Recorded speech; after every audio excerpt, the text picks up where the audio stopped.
is our first sponsored stream. This debate series is brought to you by Rebellion PAC. Rebellion is a progressive PAC led by Brianna Wu, focused on communication and strategic alliances across the political divide. Vivian, you're a blood libel right now. Get off my fucking platform. Go Blood away. libel? Blood libel? Fucking fascist piece of shit.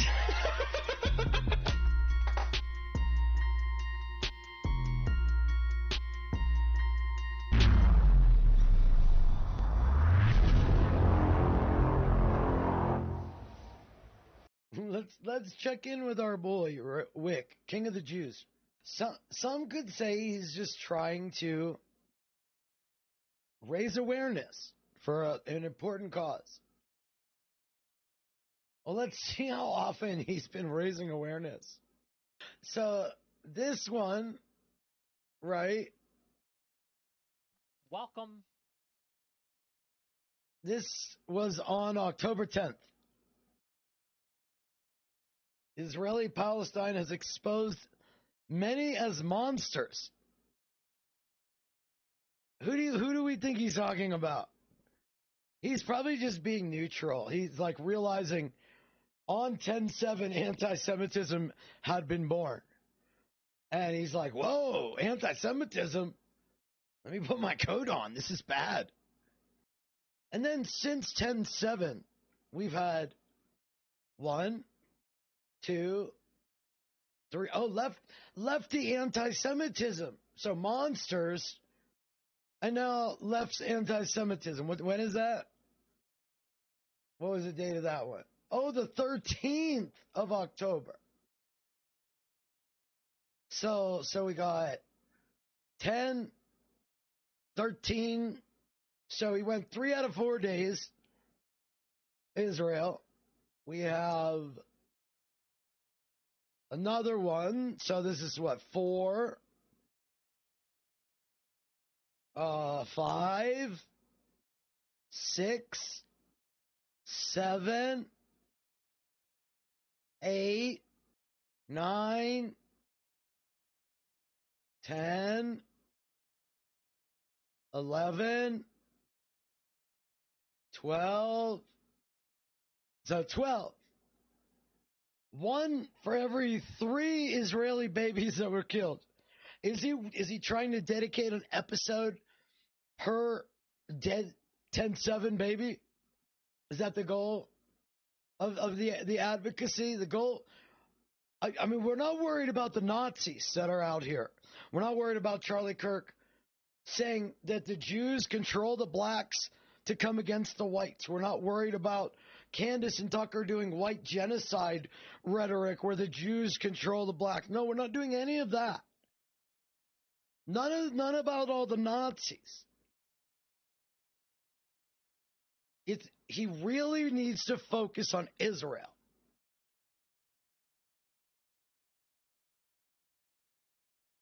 But I can kind of show you why he doesn't care about the Nazis. I don't know, Queen Bee. I can show you, though, why I say Wick doesn't care to cover the Nazi speech. You don't need 12 panels every month and a half on the Nazis being anti-Semitic. But you do need them on how the left is anti-Semitic. And there's a reason why you need to focus that amount of attention on the left-wing words of anti-Semitism. Because he told me over a year ago.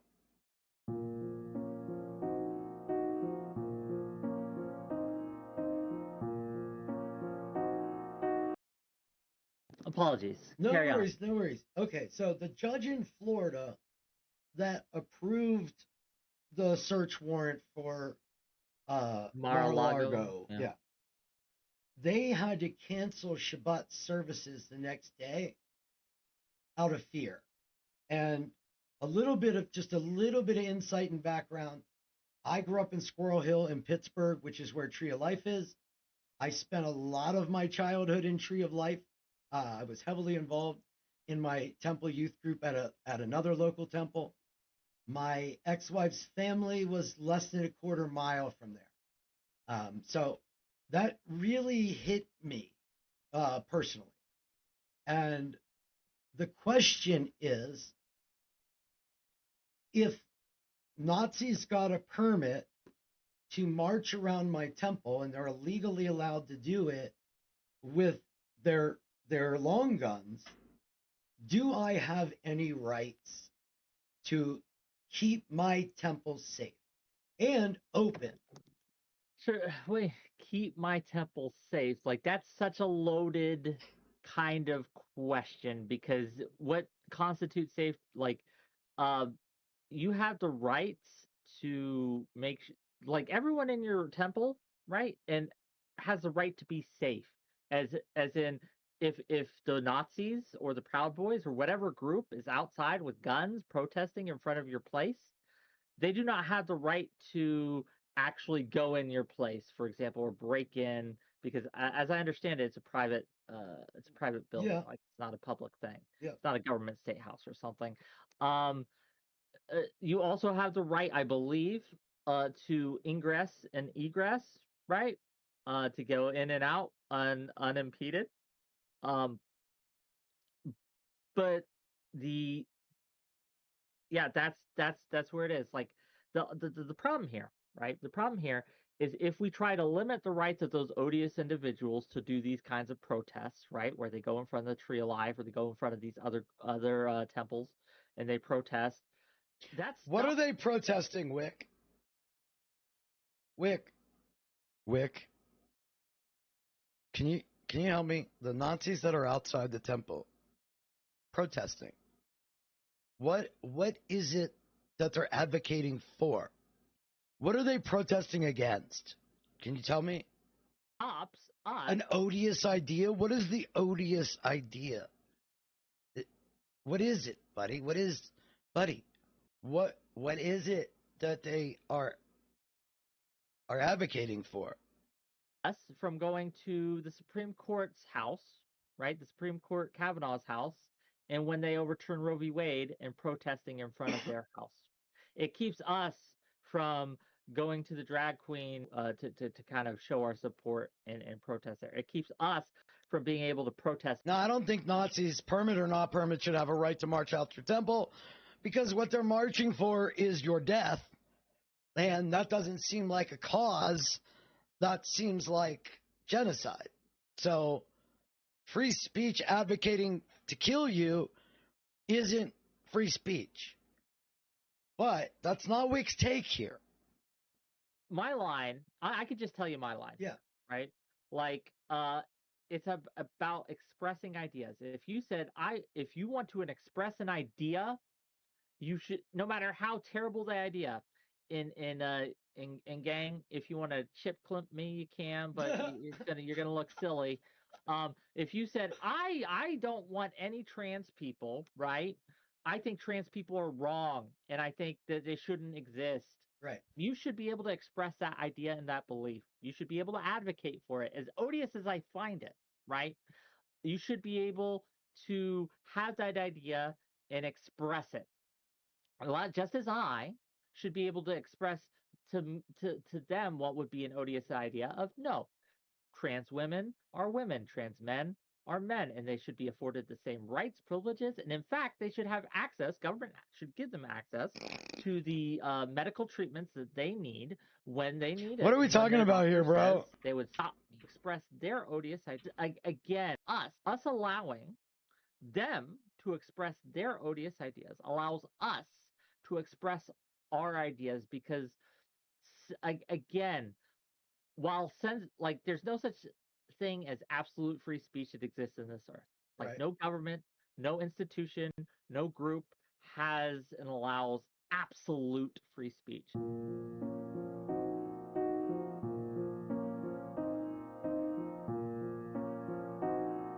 In the spirit of counterpoints, that's frankly, Allie, I love you, but that's kind of bullshit, right? So let me tell you why. We don't have people going around ripping off the posters of killed Gazan children, right? We don't.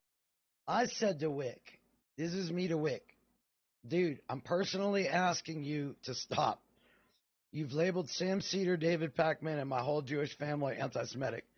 Because we disagree with you, do you have any idea what you actually look like to Jews like me? You look like a raving anti-Semitic racist. Both you and Wu need to realize how fucking disgusting what you are doing is.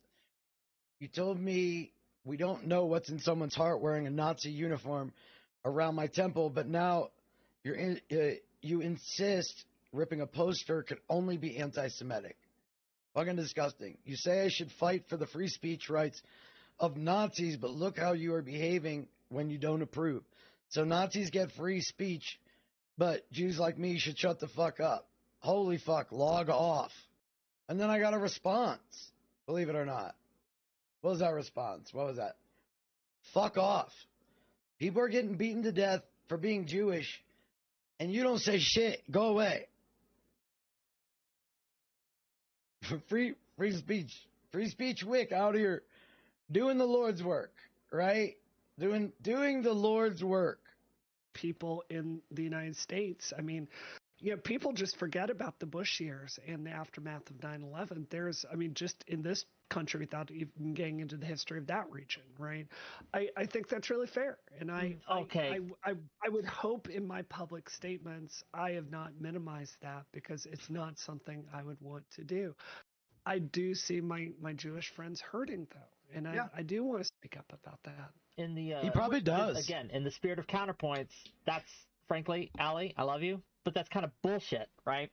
So let me tell you why. We don't have people going around ripping off the posters of killed Gazan children, right? We don't have that happening. We don't have posters of killed. We don't have the posters. That's a good point too. Right. Why not? Why are, instead of putting up posters of the killed Gaza individuals, they're instead ripping down the posters of killed Israeli kids, and not even just Israeli kids. There were Thai people there, people of other nationalities. They just, again, we see video after video of people just going around ripping them out, and even worse, there are people who run cover for that.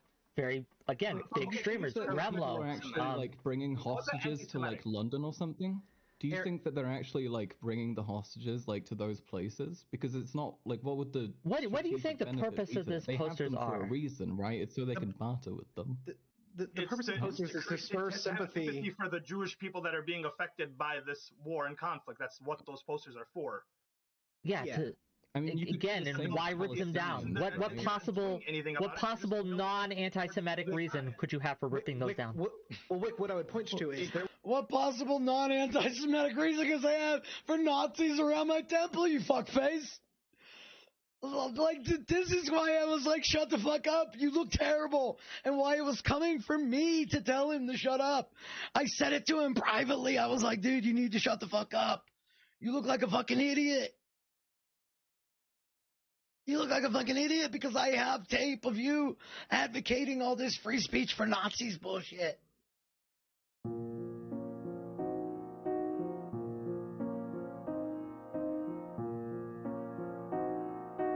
But not just once.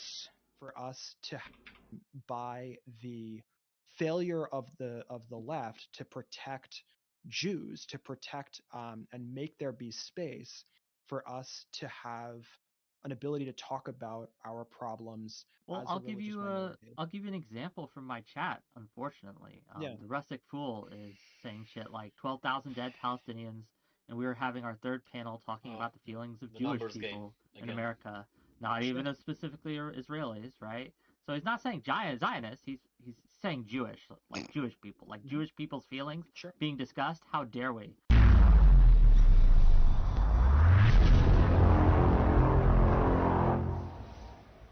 While there's 12,000 Palestinians dead, right? How dare we discuss what Jewish people feel? They're just Jews, right? And so that makes me mad, and I'm not a Jew, right? So I'm just curious, that reaction is so common in this space that we would never have that reaction for black people. We would never have that reaction for Hispanic people. We would never have that reaction for any other group.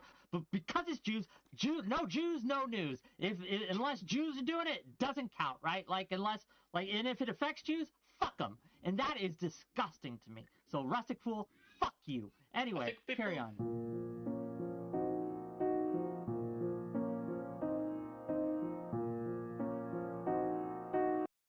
Now, you thought that was bad?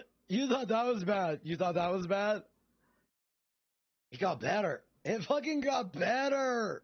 Wick's such a fucking stooge. True. Here's the thing. And this is what bothers me, okay? And this is what I'm critiquing Vivian for here. Nobody cares about Oleg. I have to apply this to myself. We need to just not talk to this loser. Like, he literally has no purpose to exist. Wick is a slightly more successful food shops. That's how you got to regard him.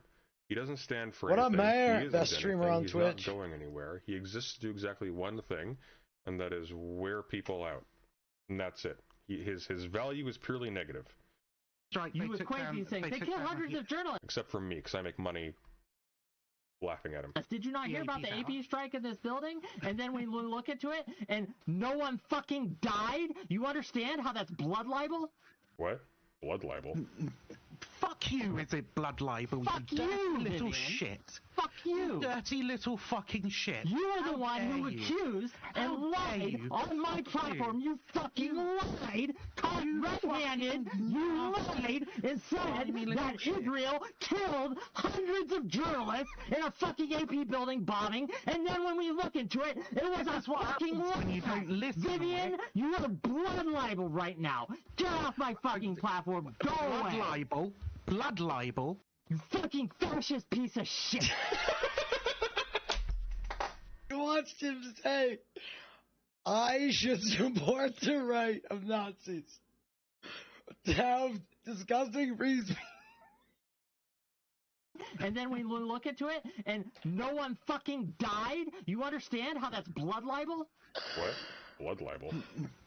Fuck you, is it blood libel? Fuck you, little Vivian. shit. Fuck you. Dirty little fucking shit. You are the one who accused and lied on my platform. You fucking lied. Caught red-handed. You lied and said that Israel killed hundreds of journalists in a fucking AP building bombing. And then when we look into it, it was a fucking lie. Vivian, you are blood libel right now. Get off my fucking platform. Go away. Blood libel. Blood libel.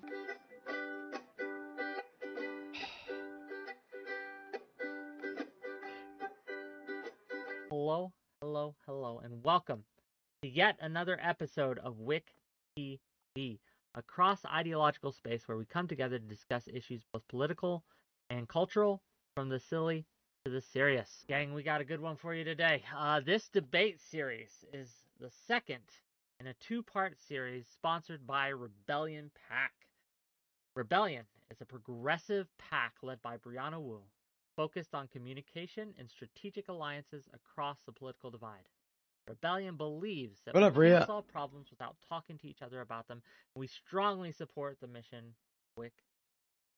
So here we are, gang. No one here has been paid to be here. No one's been paid. You have? It's a sponsor. What the fuck is...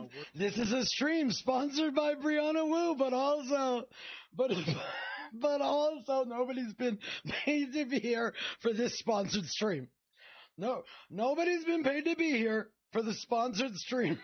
That's not curious. That's not curious. Really? That's no, I got you. Nobody's been paid to be here for the sponsored stream.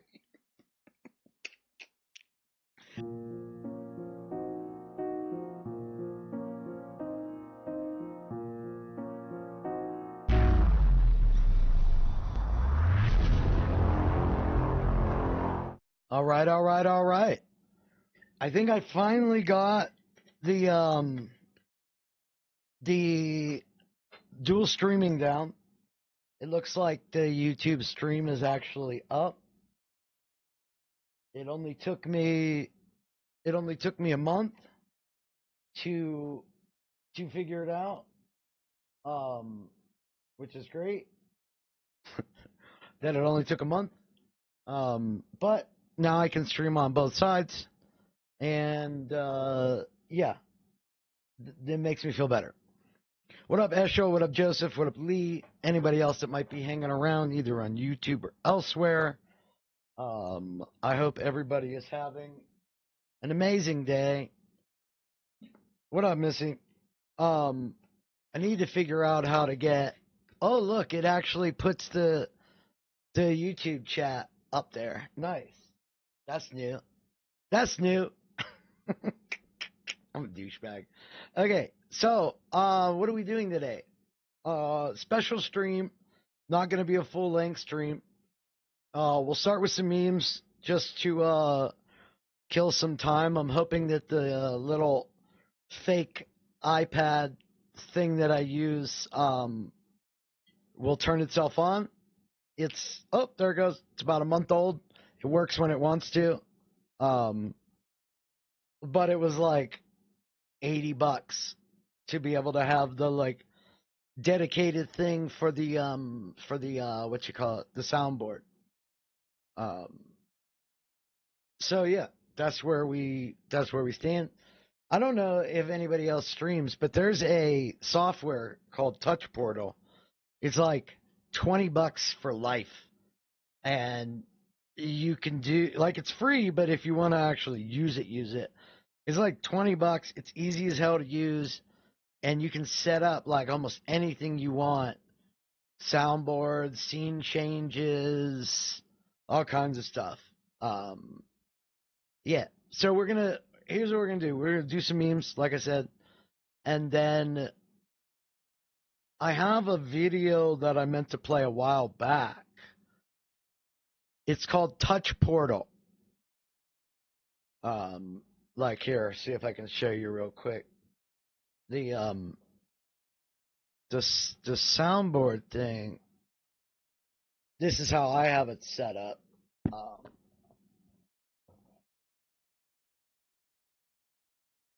And then it just opens like Microsoft Video or whatever it is to play the different video. But you can set it up so that you have the different scenes. Like from right here, I can go to the movie room, maybe. No, I might not have these set up. Oh, there we go.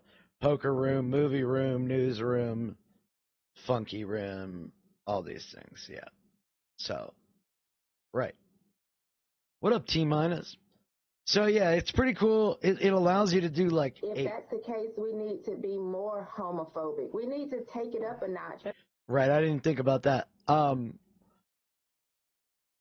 I should probably take another pill right now, but whatever. I am behind on rolling and breaking up weed, though, so I'll be doing that for a little bit. Okay, so where are we? We're going to do these memes, like I said. Then I have a video from, I don't know what his name is, Jonah. I think it's Jonah. And a smaller content creator, used to be with TYT. And this is a video from a couple weeks ago about something Jenk said that I feel is like apropos for what we're going to do today as far as looking at Brianna Wu. Since they work together and they have a pact supposedly for one agenda, I think what you hear from Cenk is going to be extremely suspicious. So we'll get into that, and then I can't get my hands on the actual stream because everybody in this space is like a fucking pain in the ass.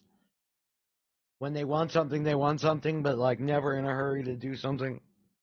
For me, that is. But that's because I'm not going to directly benefit them, so why would they do anything other than what's in their own personal interest, which is what you're going to see from Stardust and Wu. I don't like either of them. I don't have any respect for either of them. I think that their outlook on things, the way they view the world, the way they communicate, the decisions they make, the assertions they make, I just don't like them, either one of them. And it's interesting how short of a memory Stardust has about her own behavior. And I was glad to see Koeman had the clip to call it out. That way I didn't have to go find it. And the same Brianna Wu that worked to protect Vosh after saying food shops is degenerate and shouldn't be around.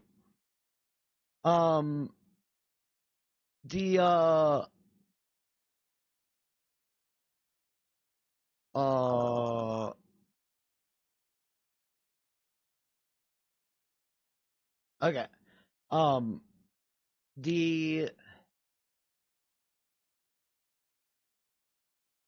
degenerate way that Brianna Wu just shows how small of a person she is and how, like, little integrity, how little, like, just humanity is in there.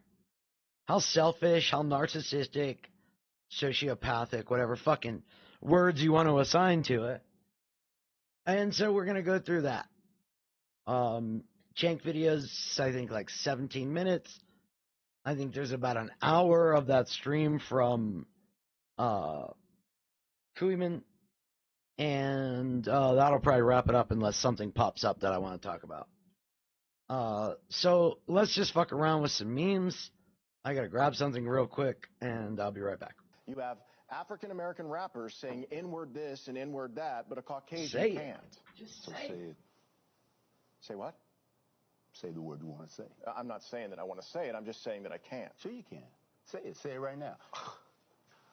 I will say it with you. Okay, this is hypocritical. You know we can't. Sure you can. This is America. Both of you. Say it. All right, I think we can move on. Why? Why move on when you want to say it? Both of you want to say it. Huh?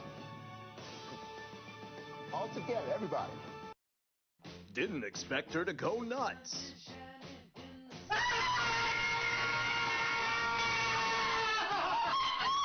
No, watch this. Dick punch. Dick punch.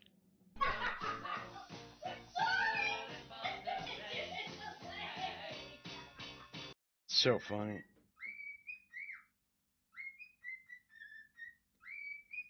Kiki, it's 7 o'clock in the morning. Silence. That bird is killing it.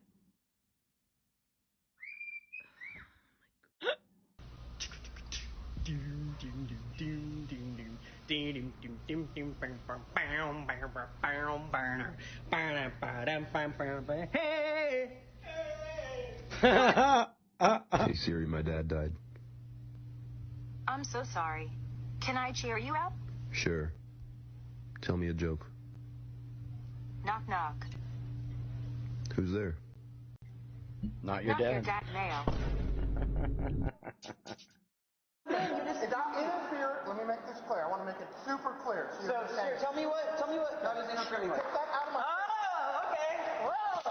I'm an SRO now, but the first 18 years of my career, I spent on the streets, and there's nothing I haven't done in police work. So I'm in the school the other day, and I'm looking at this student's test that he just took. It was the Constitution test, and I'm reading the beauty and the simplicity of what that piece of paper represents. The student passed the test with flying colors, by the way, and they're 12 years old. And I'm thinking to myself, how do officers who are trained, supposedly schooled, and knowledgeable, and swore an oath to this piece of paper keep screwing it up? How does any officer with a rational mind not say to themselves, we need to do so much better?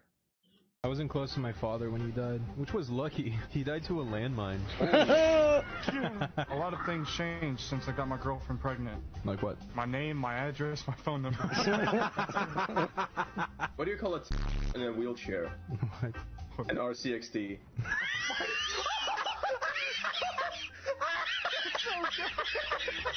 I got a joke. Yeah? So you walk into a bar and there's just a line of people waiting to punch you in the face.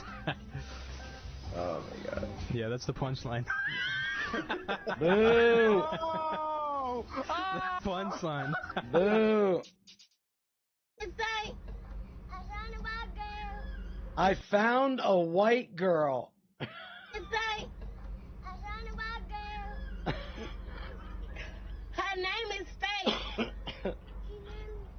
That's too funny. I'm coming for your job. Okay, all right. So let's hop into this. This is, like I said, this is Jonah. Here, I'll give you the link. And the interesting part about this is, if Cenk and Brianna Wu own Rebellion PAC, and the goal is to get Democrats and or progressives elected, don't you think you should have a plan and actually advocate for those candidates? So, like, put a 1 in chat if you think you're a PAC that focuses on progressives and progressive values and getting Democrats elected. Should you try to get Democrats elected? Put a 1 in chat if yes. Put anything else in chat if no. Like, no big deal. We don't want to get Democrats elected as a PAC designed to help Democrats get elected. Seems like a silly question, doesn't it? Unless maybe you have maybe you have not quite the same agenda privately as what you state publicly. It's not. We are talking about TYT once again for all of the wrong reasons. And I'm going to be completely honest with you guys. I am pretty fired up right now. And the reason I'm fired up is because of a comment that Cenk made on TYT's main program the other day. And when I say that I believe Cenk Uygur, if he really meant what he said, might be one of the biggest fucking hypocrites. And I say biggest fucking hypocrite, that's like a catchphrase of mine almost on this channel. I say that a lot. When I say that I think Cenk Uygur might be one of the biggest fucking hypocrites, or he's just a fucking idiot. It's one or the other. I'm going to show you guys, explain why I have that position in just a second here. But when I say that he might be one of the biggest hypocrites now, ever. don't forget, we watched for the first half of a documentary, because only the first half came out, about Cenk Uygur union busting at TYT.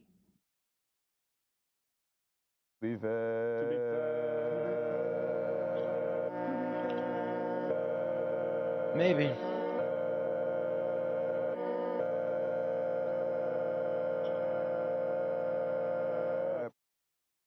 You know what up, Ricky Bobby and Meatbag?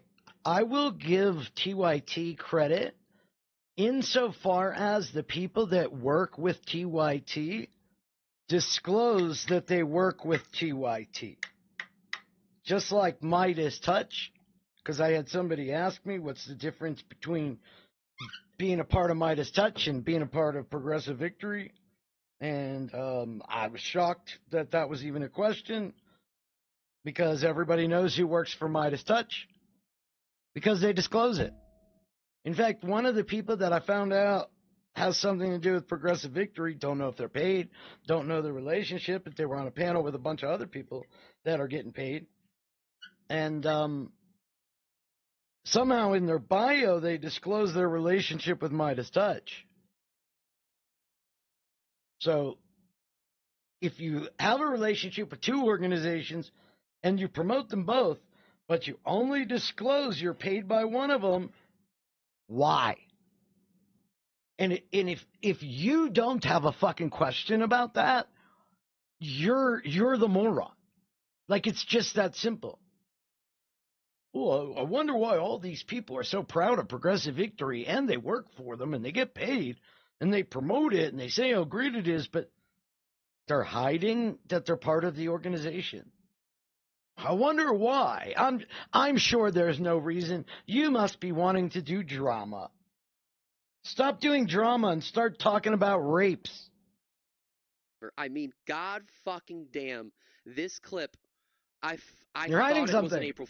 And everybody that look, you can tell how fucked up this situation is by how vitriol, how often, and how, like, uniform attacking me was. people involved with PV, people not involved with PV, but covering for it, all that stuff. It's all the same. Fool's joke. I legitimately thought it was an April Fool's joke that was a couple days late, and it's not. Cenk went on the main program and said that he is now legitimately considering RFK Jr. RFK Jr. And he gives a couple of different reasons as to why he's considering RFK Jr., but the main reason that Cenk says he's considering RFK Jr. now is because Joe Biden is what up, Mike? Funding an ongoing genocide of the Palestinian people, which Joe Biden is doing that, but we're going to listen to Cenk talk. Well, you're going to see how this perverse incentive works and the dangers that I warned about of keeping it private. Like, if all this was public and people just disclosed that they were astroturfing this organization, then you'd be protected from the shit that happens. Like, let's say Brianna Wu or Progressive Victory or whoever fucking is paying these people now. Because I was told it was all about Brianna Wu. And then when Brianna Wu supposedly left, well, then there was no answer, but I was still a drama frog. And it was just about Brianna Wu, even though she wasn't even part of the fucking organization anymore. But what happens is when they convince you to hide shit, then they can use you hiding shit to get you to do shit you don't want to do. Not my favorite thing to always do. And then we're going to look at RFK Jr.'s track record on the people in Palestine and what he thinks about Israel's ongoing genocide they are committing against the Palestinian people. I think you guys know where this is probably going to go. But first, let me tell you the things I agree with. The headlines are wrong. He didn't say that Biden is definitely a bigger threat. He said he could make an argument just a little for that. bit here. And you've got to be careful with that. And you know what the mainstream media loves to do. They love to smear anyone who's an outsider. So, boom, they took that as an opportunity to do that. So he's right about that. Number two. Also, really quick, before we continue the rest of the clip, I feel like everything up until the very end that Cenk says is pretty tame. I mean, he's speaking in the context of supporting RFK Jr., which, again, don't agree with that at all. But everything else that he speaks on is pretty, like, yeah, okay, yeah, like, that's fine. He's right to be concerned about Biden being a threat to democracy himself. Maybe not for the reasons that he's stating, but Biden did, support anti-democratic movements within the primary. The Democratic Party canceled the election in Florida. In all reality, like, I hate to say this, but the idea of the DNC putting their fingers on the scale, which makes them anti-democratic, is a little bit incorrect, in my opinion.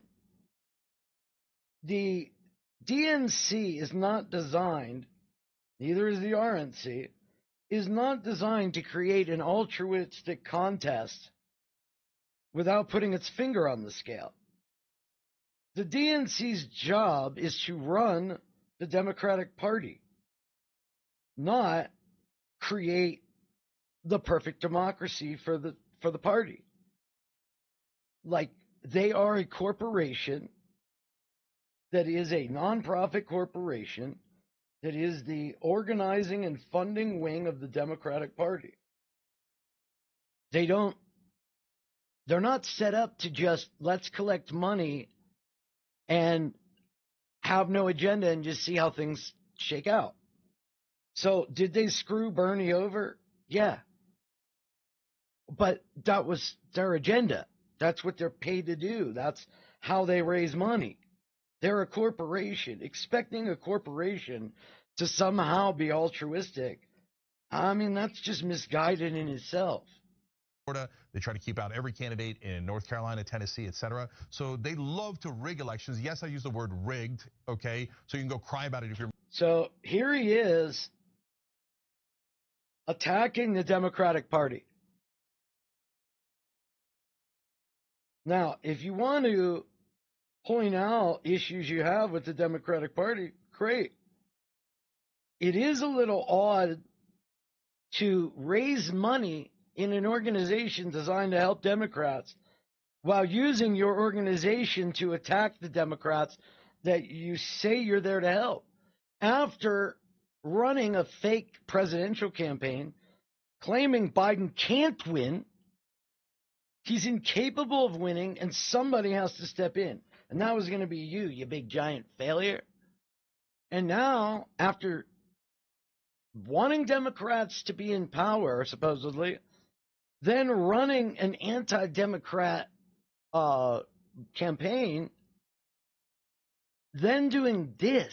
Mainstream media, how about you do your job and talk about how they canceled the election in Florida in the primary and just declared Biden the winner. So if you're going to make the argument that you're a champion of democracy, you should probably try it in your own primaries. Third thing he's right about is that the establishment in a lot of ways has killed democracy long before Donald Trump tried to. Now, how did they do it? They did it with donors. Donors now completely control our politics. And as I've explained in Justice is Coming, my book. In all reality, that's the case. I mean, it is the case. That's how our stupid-ass system is set up. And the people that pay the DNC decide what the DNC does. Just like the people that fund PV decide what PV does. Book. There's been Princeton Northwestern study done over 20 years showing that if you're in the bottom 90% of Americans, your influence on policy is 0%. If you're in the top 10%, you have excellent. So then why are you promoting to the people that have no political power that they should, in essence, help Republicans? Influence on policy. Does that sound like a democracy to you? So we lost this a long time ago. Number 4 thing he's right about is they're constantly using fear, both sides. You know, the right wing with the immigrants are coming. Yeah, luckily, Cenk, you don't do that. LGBTQ people are coming, the Muslims are coming. Be afraid, be afraid. Biden with, oh my God, Trump's a monster. He's going to take away everything that you care about. Be afraid, be afraid. So that's a lot I agree with RFK Jr. on. So the reason why there's a lot I agree with RFK Jr. on.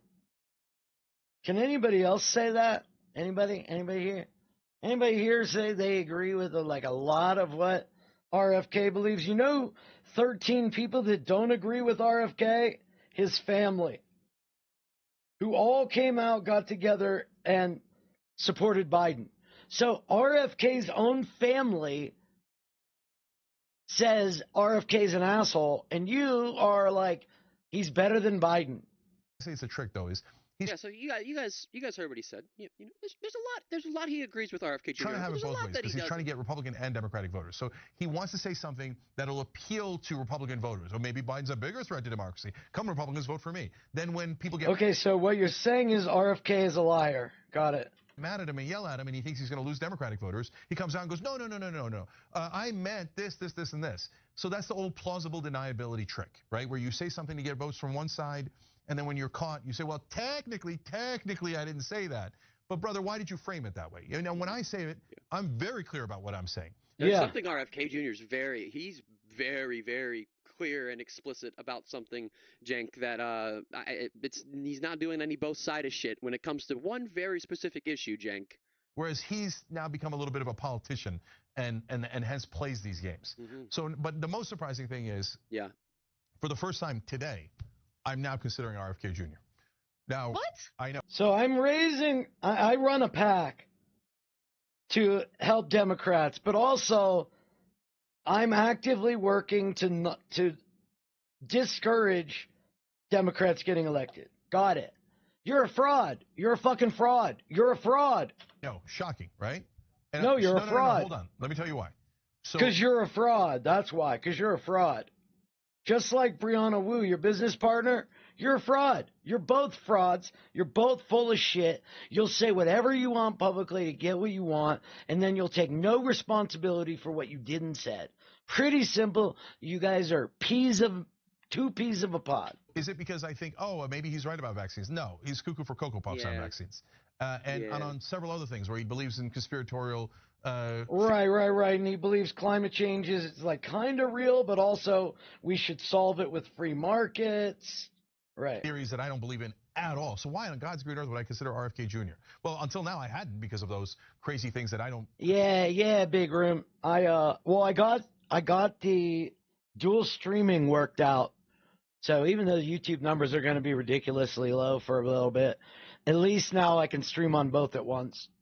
Come anywhere near believing. But I thought about it, Anna, and Trump I would never support in a million years.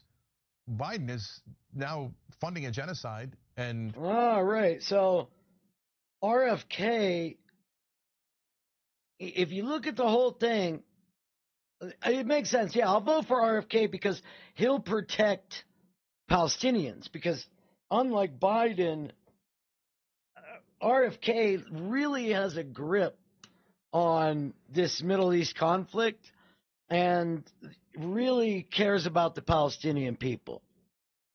Is an awful choice, has been corrupt his whole life. Joe Biden has been corrupt his whole life. Easy things that I don't come anywhere near believing. But I thought about it, Anna, and Trump I would never support in a million years. Biden is now funding a genocide and is an awful choice, has been corrupt his whole life. Did you guys hear what he said? Did you guys hear what this motherfucker said? What is he talking? Are you going to give examples about his corruption his whole life? Like, I don't get it. This guy is a fraud. And he's partnered with another fraud who's actively interfering in the Twitch politics space. And I'll tell you, personally, I unfollowed everybody. I unfollowed everybody. Stardust, Wick, Reservoir, Kid, Beckett, Sunday, all of them. Because they prove that it's not about reality. It's about the money, the drama, and spreading hatred and chaos. And when a real legit situation came, they all failed a test of integrity. All of them. Every fucking one of them. Even when they were proven wrong, they stuck to their guns. Said, I'm going to run it back just in case you missed it. And is an awful... Trump I would never support in a million years. Let's listen. Biden is now funding a genocide. Biden is now funding a genocide. He is. Joe Biden is now funding a what genocide. What up, Dangus?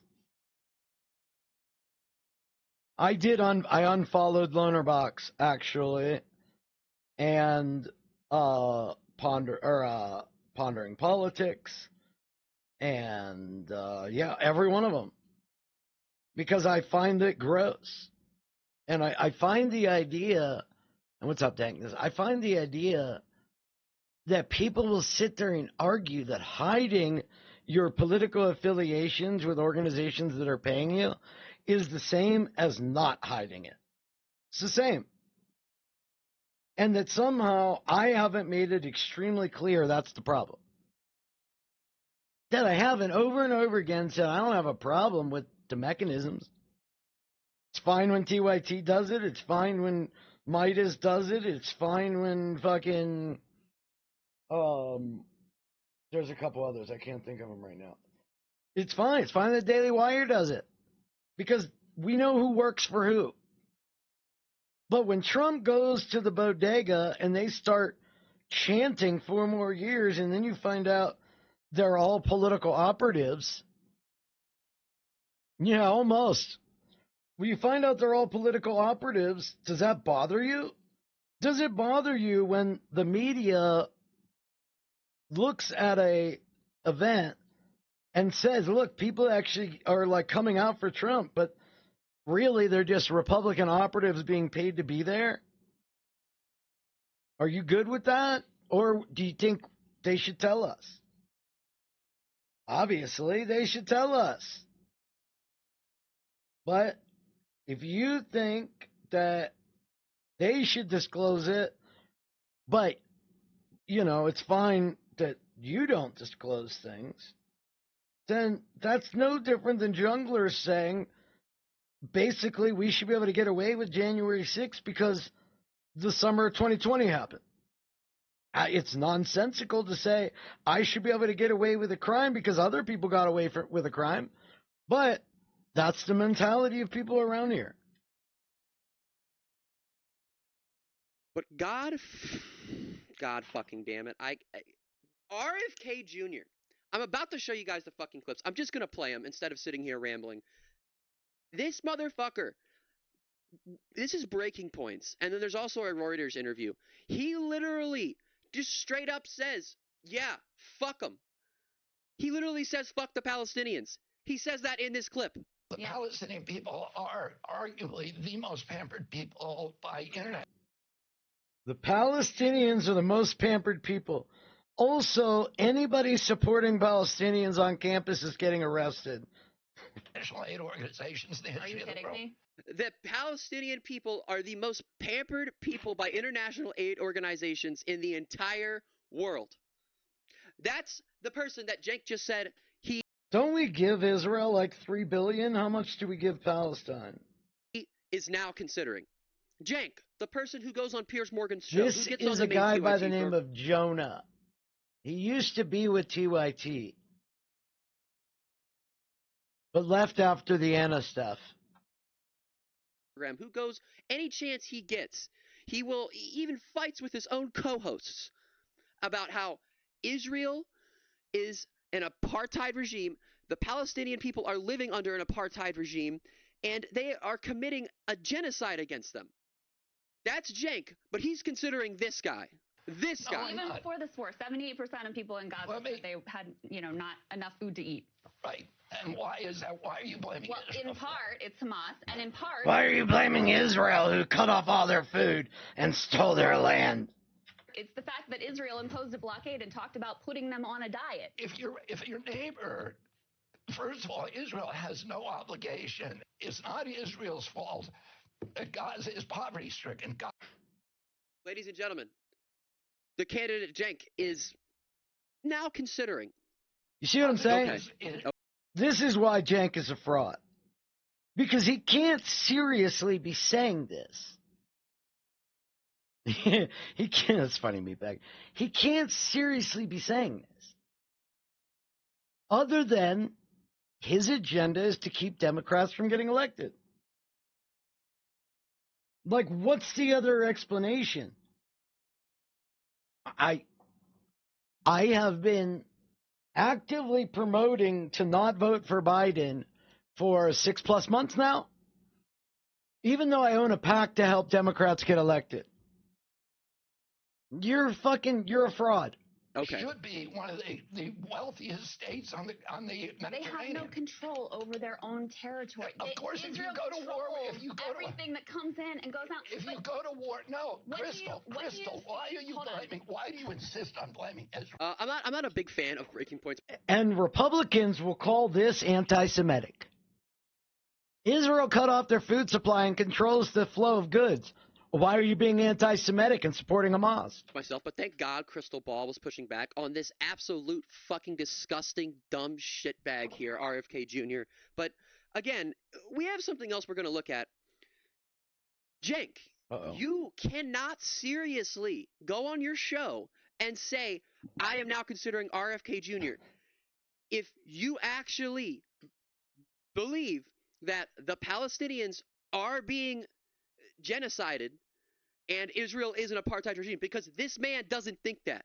Yeah, he correct. Does not think that. Hamas can't be both a government and a terrorist organization. Can't be both. Let's continue here.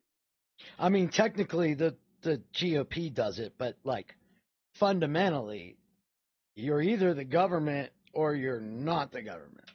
This is a Reuters interview, which I don't know how many people have seen this. I don't know how many people have talked about it. I didn't see a lot of people talking about it.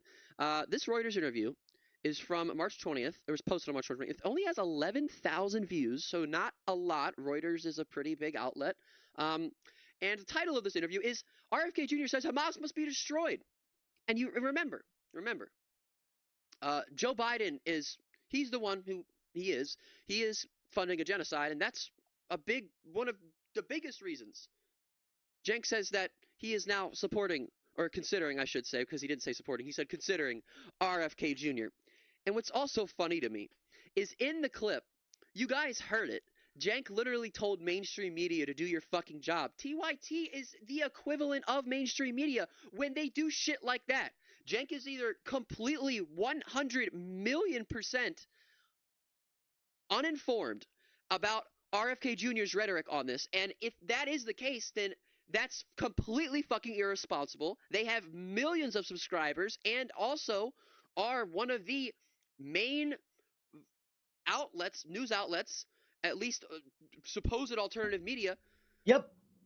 They are a mainstream. They are alternative media in the same way Joe Rogan is alternative media.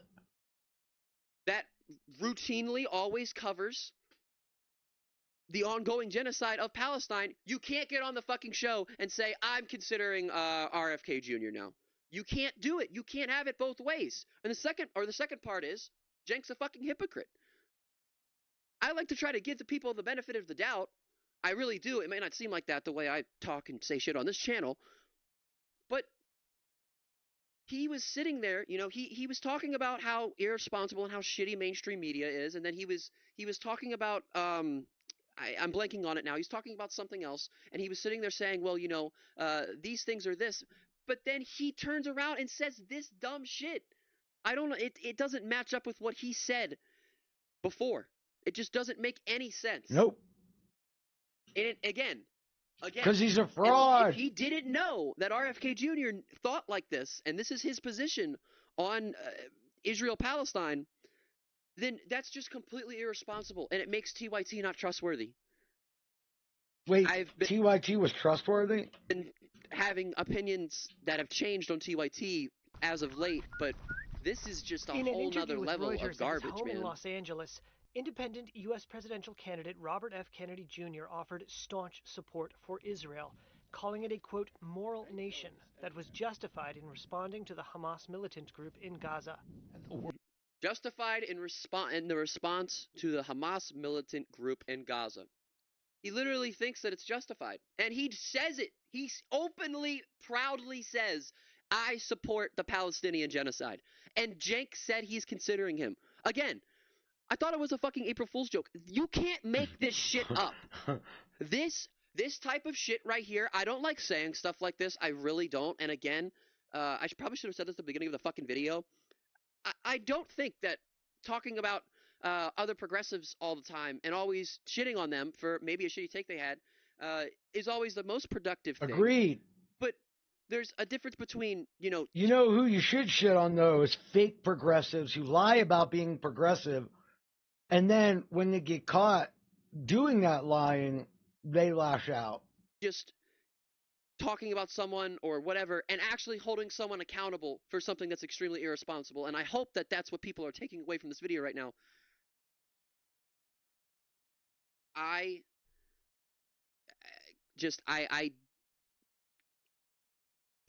probably shouldn't be saying this, but when stuff like this happens, it makes people that might not be progressive, or maybe they're on the fence, which again, that's a term I don't like to use.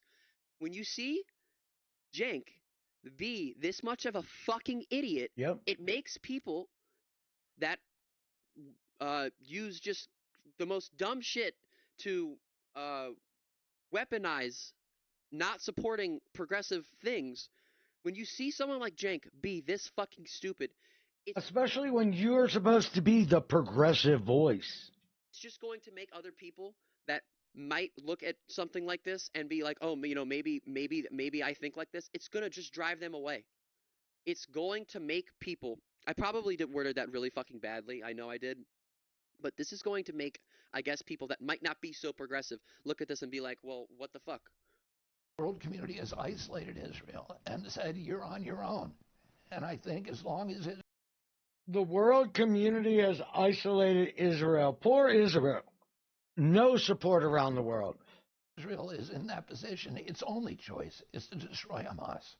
Kennedy, he just said that the world left Israel alone?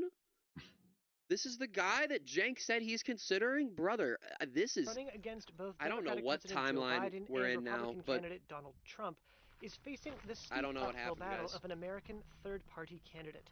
A recent Reuters Ipsos poll put his support among registered voters at 15%. I actually don't know how much of this is about him talking about and 38% for about Trump. The Palestine and stuff. The I didn't watch it before I got on. Attorney understands alternative defended Israel's right to respond. Okay.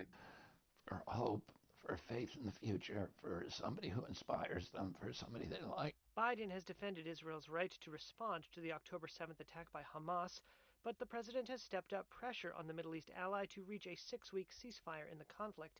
Kennedy said he saw no reason for a truce. Bro, he's literally worse than Biden on Israel. He's worse than Biden on Israel. He's actually worse than Biden on Israel. Do you know how fucking hard that has? Do you know? Oh my fucking God. These glasses are fake, by the way. They're not real glasses. Do you know how? Oh my fucking Lord. I didn't even know it was like that. Do you know how extreme you have to be worse than Biden on Israel? That is just wild that Jank said that shit. I can't trust TYT anymore. Just can't. I cannot believe he said that on the show, dude. That is wild to me. Absolutely fucking insane.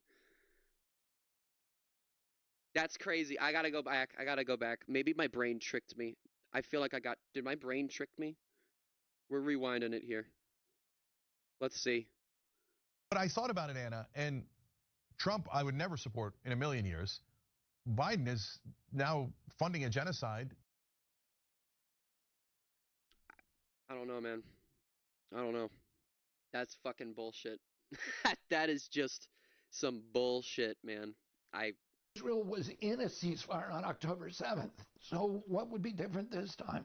You know, I think Israel understands that for everybody to progress, Hamas has to be destroyed. The Reuters poll shows Kennedy slightly more. It's awesome how he lines up directly with the right. The right helped this fucking psyop, but he's going to draw from Democrats, like Kanye did. Fucking morons. Okay. So, let's have some fun here, right? I don't want to make this too serious. Stardust is a fucking moron. Brianna Wu's a fucking moron.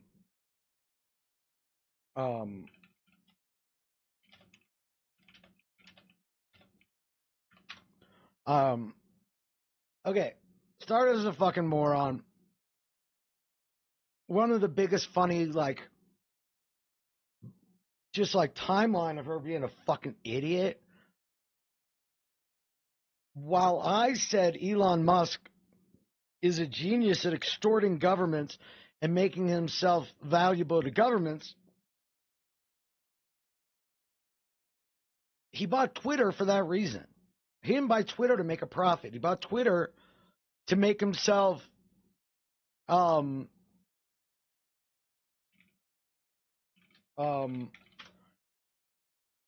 sorry, I'm trying to coordinate a conversation. I'm trying to deal with the conversation at the same time. Okay. I said Elon was buying Twitter to aid the spread of fascism and make himself valuable. I was called a complete fucking moron. I defined fascism, and then ignoring my definition, I was called a fucking moron. And, hey, what did Elon buy Twitter for? Free speech? Like Stardust said, that it was his dedication to free speech. Did you know I just got a 12-hour ban for basically saying on Twitter what Trump's attorney said in an argument to the Supreme Court? Because Elon, unlike what he said to Don Lemon, where he doesn't believe in silencing anything that isn't illegal, what I said wasn't illegal, but, you know, you can get free speech for $8 a month, and you got to be careful what you say inside of that free speech. It doesn't matter whether Stardust is hustling through Alexa, potentially grooming somebody, or sweeping for lolly, saying that it's like lolly's not necessarily lolly. This conversation happened after Stardust and President Sunday. I mean, what would you say that was? It was like a howler monkey and what, a whoopee cushion? It was just like gaseous nonsense noise for however long it lasted. Not having a conversation. It was debate purgatory. And it was just, there's no winners, only losers when most of these people communicate. But this is what happened afterwards. Shout out to Koeman. From Stardust here. After the Sunday debate, where Brianna Wu is going to jump on and give Stardust That's true, me bag. A little bit of a pep talk, a little bit of encouragement, a little bit of an ego boost, and say that she's been waiting to see Sunday get totally owned like that for so long. Obviously, I saw a bit of it when it happened live. And then we're going to keep watching, because apparently a bunch of other freaks come on too. So that's the plan for tonight. It's the plan for the video. Yeah, exactly. Yeah, exactly, Ricky Bobby. I mean, let's just start. I don't see why we should waste any time. There's 4 hours of this to go. And then I want to watch the now recording episode of Stardust as well. I'm still waiting, by the way, for a response on my challenge to Stardust. Obviously, I said I wanted to talk to her. Ironically, the last time I put Stardust's name in my stream, she came popping in here, trying to pop off. And I said, if you want to talk to me, talk to Koeman first. And that was, what, a few months ago? And her best response was, you're a bad dad. No, classy. Stay classy. Starter, stay classy. Moderated by the now recording. Matt Pitt specifically. Only Matt Pitt. Well, I mean, if the Supreme Court rules in immunity, he should just arrest Trump. Or Jay Stalk, I'm more happy with. Or Beckett. Worst comes to worst, we can get Beckett to moderate it. No matter what, I need to talk to Stardust about her coverage of this topic. I've just got a few questions. I just got a couple questions. I just want to ask some questions. It's an interview. It's not even a debate.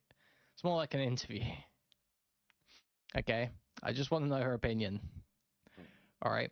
So I once again waiting for a response on that one. Put the offer out there. And let's just start watching her VOD from after this Sunday debate. The challenge is official. I said it yesterday. It's official. It's the started. Oh. So, yeah. So disappointed in Sunday.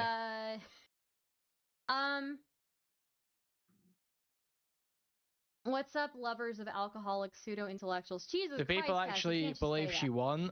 So, okay, wait a minute. I didn't, I kind of watched this, but there's going to be so much that I missed. Stardust, somebody in Stardust chat thinks he's Rafael Cruz choosing kings. Yeah, true. That's true. I will say the one thing that allows me to watch Koeman, where I can't watch Chud anymore, is because Koeman doesn't relate things back to a large group with everything that happens. You know, well, this thing happened, and that's this group, and this one person did this, and all these group or that. He just talks about what he talks about, and it's easier to listen to. But interesting, listen to what was just said in chat, and she chose to read it out loud, but. What's up, lovers of alcoholic pseudo-intellectuals? Jesus Christ. Do people actually believe she won? Jesus Christ, you can't just say that. You can't just say what? That he's an alcoholic? Is that... And how are you doing, stickers? Can you guys let me know? Was she saying you can't just call Sunday an alcoholic like that? Or was she saying don't call him a pseudo-intellectual?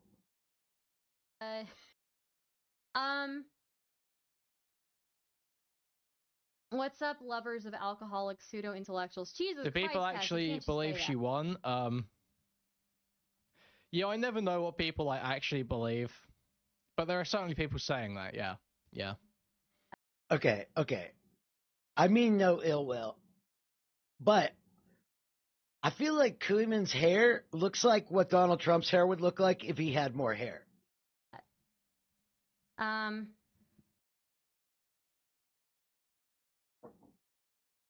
It would have been good if Sunday participated. Yeah. Damn, dude.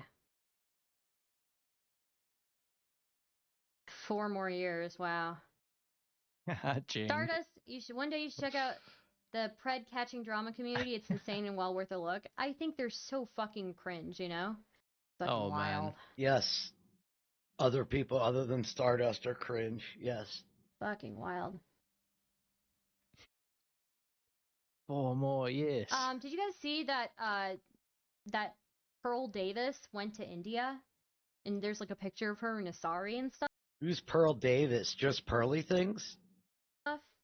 Dangerous. Dangerous game.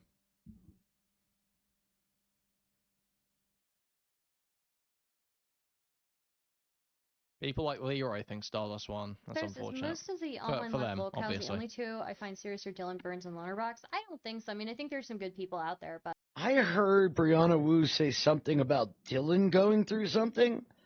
Can anybody update me on what I'm missing?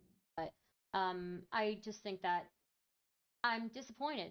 What can I say? Like, you know, you have doubtful thoughts about not so erudite's credentials and Brianna Wu's credentials, but somebody actually abusing their credentials isn't a big enough deal for you to cover, like, or take seriously. His argument is that they were, and it was over specific disagreements that he had with them, that he was specifically involved in, right? Not everyone takes every fight at all times. This argument that you're a hypocrite because you don't fight every single battle all at once is like so dumb. No one goes after everyone. That's just not. It's not feasible for you to go after everyone that does something that goes against your values. That's a totally insane burden of expectation upon someone. If you ask someone their opinion on something and they give an opinion that I haven't either. Contradictory to a stance they've held when going after someone else, that's a good argument. So like Stardust, Brianna Wu, Connor, Wick. I mean, it's almost like the progressive victory people have a pattern. Like, food shops, not part of progressive victory, degenerate, and you shouldn't have that stuff around, and you have to speak out against it, and you have to shame it. Vosh having it, though, he just had a folder, and, you know, he's gonna do better, and we gotta give people a chance, and then wait till you see how she speaks on Sunday. But just saying, oh, well, you went off... Damn, why does every pause face look this bad? This person, but you're not actively going off this person. That's retarded. That's dumb. That's really dumb. No one does that. It's a stupid standard to set. We could do this. You could do this to literally anyone in any situation. Any sort of respect. Fucking wild. Fucking wild. But I think I made a good point at the beginning. I did say that he would engage in certain tactics, and I think we saw throughout this that he did. So, I mean, we can go. I said at the beginning that Sunday would be really funny and entertaining, and disrespect me the entire call. And well, what was that? What was that? Queen Bee just got bombed. What up, Trouble? What's up, Trouble?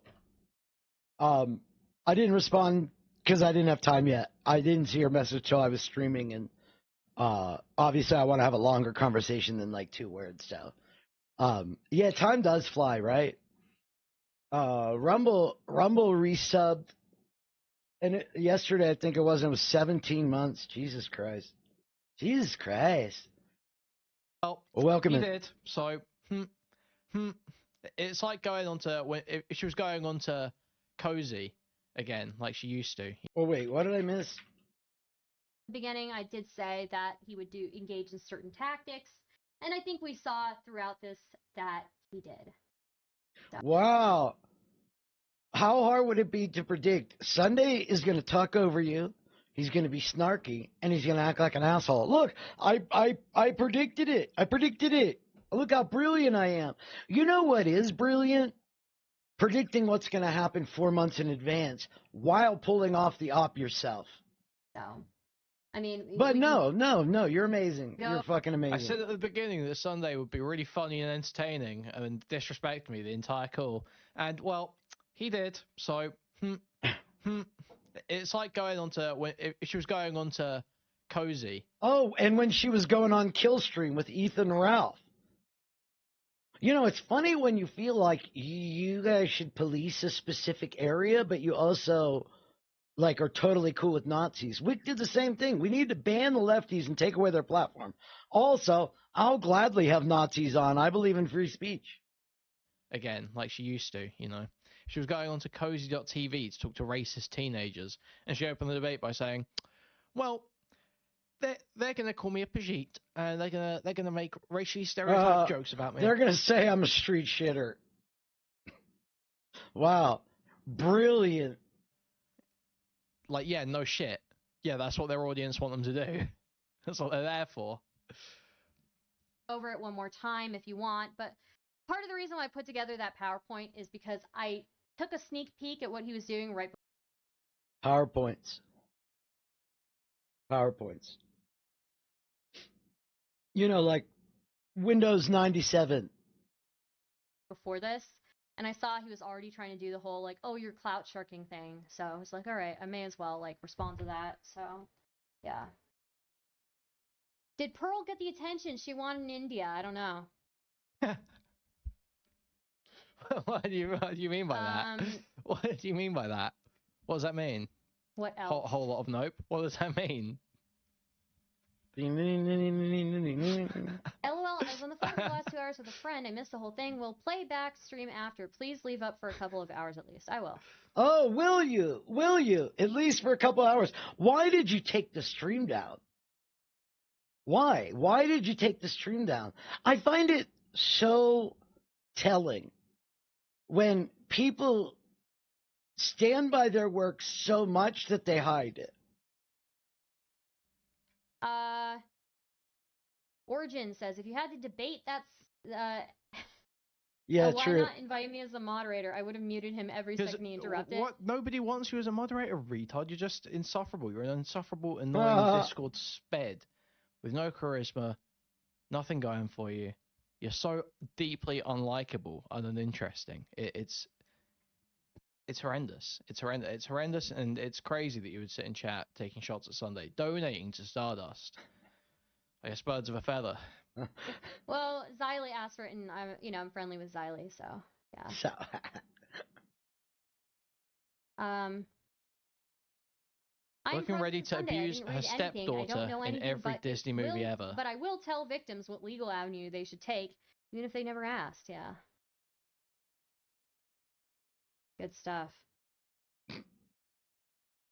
It's funny watching the doubt creep in over and over and over again.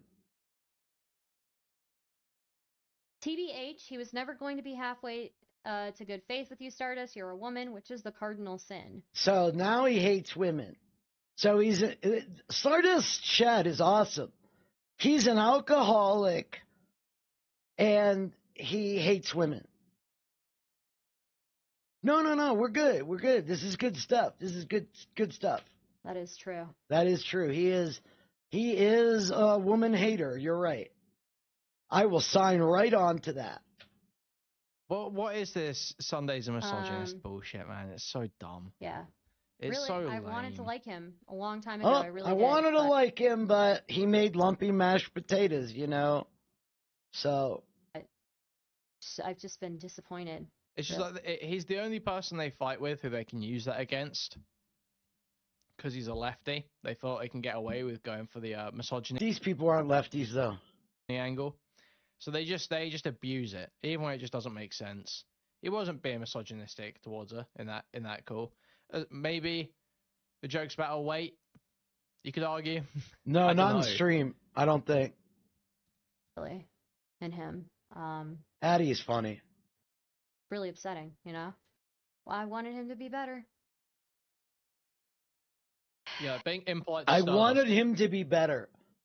How fucking arrogant. You know what I wanted? I wanted you not to be a dumb fucking cunt.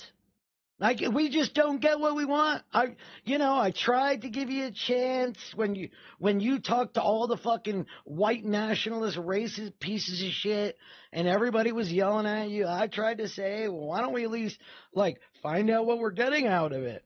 And then you spurg out at me claiming I'm one of them. You would never talk to me. And then finally, when we do talk, you prove you're a fucking dumbass moron. Did you ever admit you were wrong with the ongoing calling me a dumb fuck? And yet you were wrong with, oh, I'm sorry. Oh, fascism is only when people say they're fascist. Got it. It's like a family. This isn't a sign of misogyny, it's a sign of Fucking self-respect. idiot. Okay?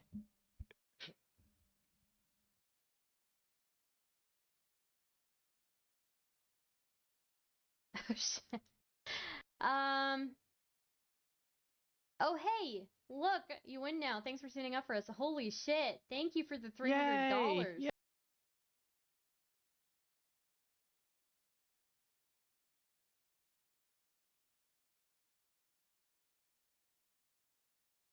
How come every pause looks like a bad human suit? Yay! Oh my god, you are making my week. Oh my god, thank you. Made my week. Thank you, thank you, thank you. I can pay my bills. Thank you so much for making my week. Oh my god, where, not that one. This picture right here. Oh my god, thank you so much. I don't remember what we were watching, but I talked about the guy like instinctively made this face, this scowl. I in the show he calls it scorn, and he shows a couple of examples of that face, but it's often a micro expression. For making my week. Oh my god, where, not that one. That one. So this is this person donating right now. This is the person who put together the documents, who remember, Malcolm was saying on stream, there's nothing that the victims... Oh, this is a person that put together the document that Stardust has been making constant content about?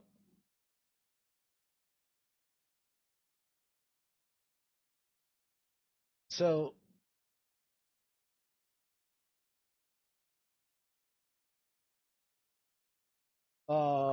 Bombshell and Poppy and Xena, Poppy, No Flake, Poppy, Xena, Poppy and Xena. No, you know, but I get obsessed. I'm obsessed. I was obsessed with PV, you know, Poppy and Xena. I mean, no, I mean, it is cool. You're not, you.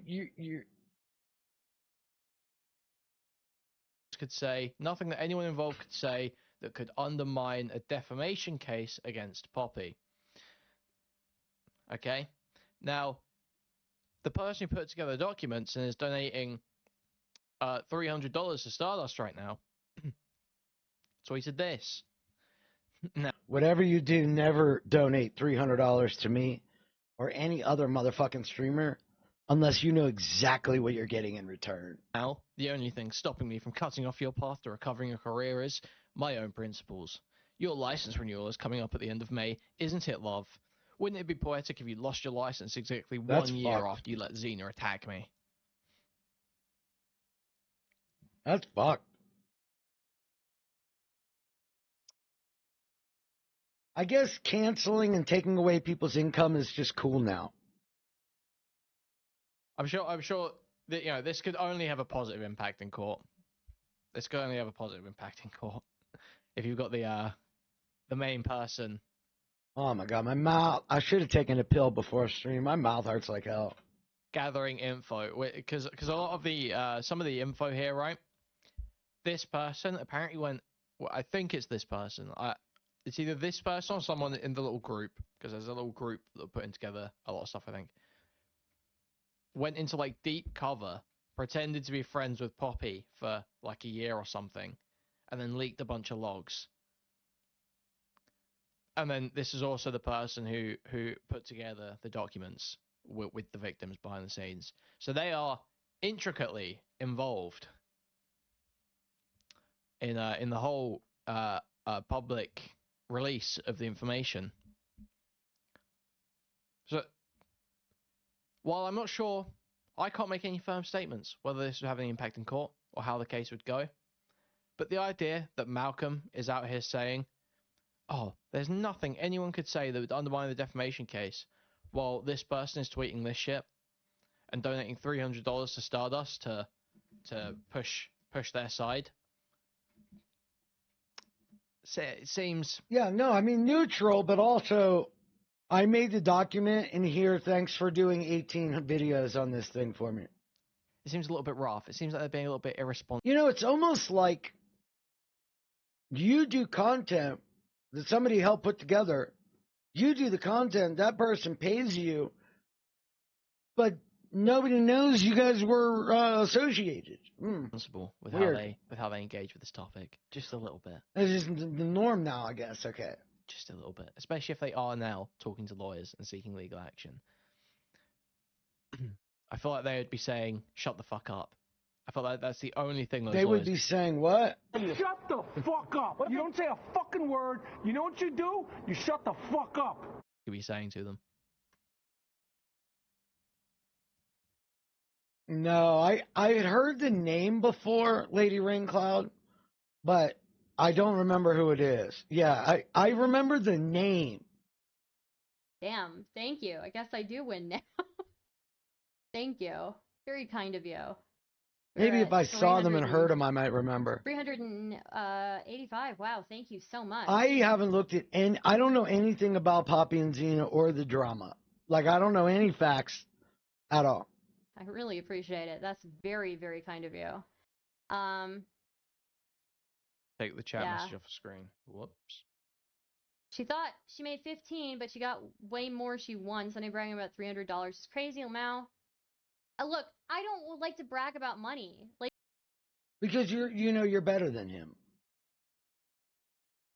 You know, it was misogynistic and alcoholic for him to do that. Like, that's besides the point. The thing is, like, he started off before we even entered this debate. He started off his... All I know is that Kuiman's take is that this supposed huge list of chores is really like vacuum the house, clean the kitchen. His stream what up, saying Rumble? that I'm like doing this for views when I clearly make less views than he does, and I've made more views doing other content. Oh, what did I do? What just happened? Well, I'm saying it didn't go on the other. I think it's this person. It's either this person, like a year behind, but they would undermine the defamation case. 300. Damn. Especially if they sorry. would be saying, shut the Sorry, fuck I fucked that up. I felt like that's the only... Yeah, anybody feel free to open a second window with the YouTube stream open, because I could use the hours. Because if I get enough hours and the channel's close to monetizing, then I'll make a deal with somebody that they can have all the revenue of the channel, with the exception of something that gets donated, if they'll make videos. Thing those lawyers could be saying to them. And by make videos, I mean edit stuff that I make. Damn, thank you. I guess I do win now. Thank you. Very kind of you. We're at 385. Wow, thank you so much. I really appreciate it. That's very, very kind of you. I understand. Yeah. I understand. Whoops. She thought she made 15, but she got way more she won. Sunday bragging about $300. It's crazy, Lamau. Look, I don't like to brag about money. Like, that's... Well, it's not that you don't like to brag about money, because even if you did like to brag about money, what would you be bragging about? Nice. Besides the point. The thing is, like, he started off before we even entered this debate. He started off his stream saying that I'm like doing this for views when I clearly make less views than he does. So,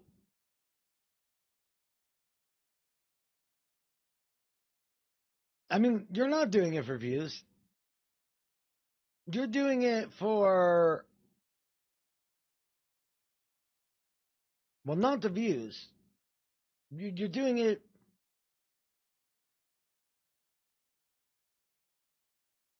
Fuck, I don't know. I have no fucking idea. Does. And I've made more views doing other content.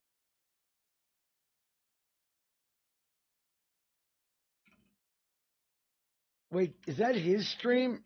That's not an argument, Stardust. Oh. Why does she keep saying this? Just because no one's watching you compared to Sunday doesn't mean you're not doing something to try and get views. Just because it's not working doesn't mean that's not why you're doing it. Amazing. And it is working anyway because it's giving you a huge boost. I mean, we can just go. I think Stardust even.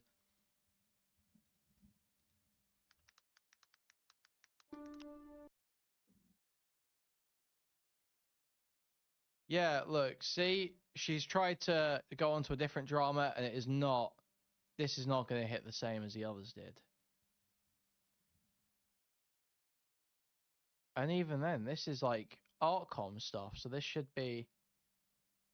It's a Medica video reaction. A Medica video. He's still around? Honestly, I thought Medica was gone like in December, and then I saw he was doing a stream. I'm like, wait a minute, is this J Station? Oh my god! But look, you can see. Oh, if anybody got that reference, kudos. See exactly what happened here, can't you?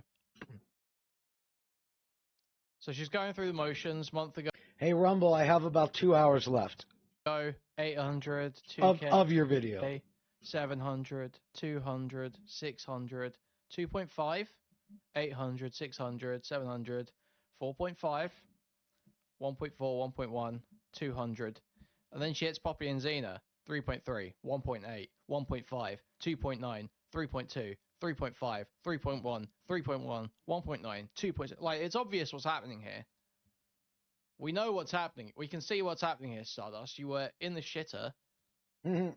50 average viewers. And then you got on the Poppy and Xena shit. 200 viewers a stream, 300 viewers a stream. Videos getting views again. Actually making some money from streaming again for once. We can all see what happened here. We can all see exactly why are you trying to protect. Wait, I can't tell. I can't tell what the first sentiment is. That when no one talked to Will, he completely didn't care about his stance. What do you mean? Pretending you're not doing this for views. No one puts out 10 videos on a topic in a row because they're just that passionate. I mean, I'm not going to say I haven't done this exact thing. Obviously, I have. Obviously, I farm the fuck out of food shops, for instance. But I'm not going to sit there and claim I'm not doing that for views. That's purely cynical. It's incredibly cynical. Stardust, though, wants to play like she's helping victims and accept $300 from victims who feel like they're being spoken up for. That's sickening, no? I feel like that's a gross way to act. You've got to just stand on it. You've got to own it. You've got to own the fact that you were essentially backed into a corner and this was like a huge benefit to you. Just say that. Like, yeah, stuff wasn't going great before this, and now I'm really benefiting from it. This is a really good drama for me to cover.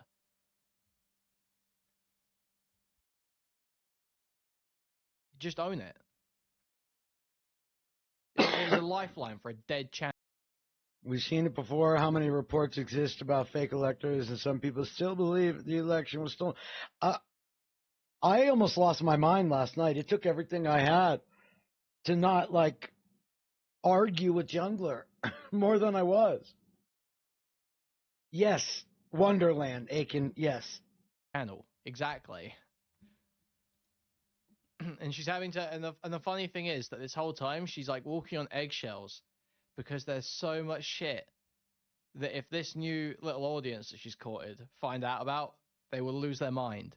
One thing the media just did, though, Missy, when the Arizona indictment came out, almost all mainstream media, right, immediately was like, maybe they didn't indict Trump so that they can flip one of these people to get Trump. And it's like, can you just talk about the charges and the 18 people? Abattoir! Yeah. Yeah, I was like, what is happening, dude? Will in his channel only cares about his stance against us because he can gain clout. Actually, I'm going to talk to Will in about an hour, and I had a private conversation with Will because it wasn't about content. And in our private conversation, he was very understanding of my concerns and my statements. Even just going a month back, her popping off at Jalen about, being a woman is about trying. Being a woman is about trying and never fitting into a box that you're just being forced to fit into. All you do is grow your hair out and say the N-word.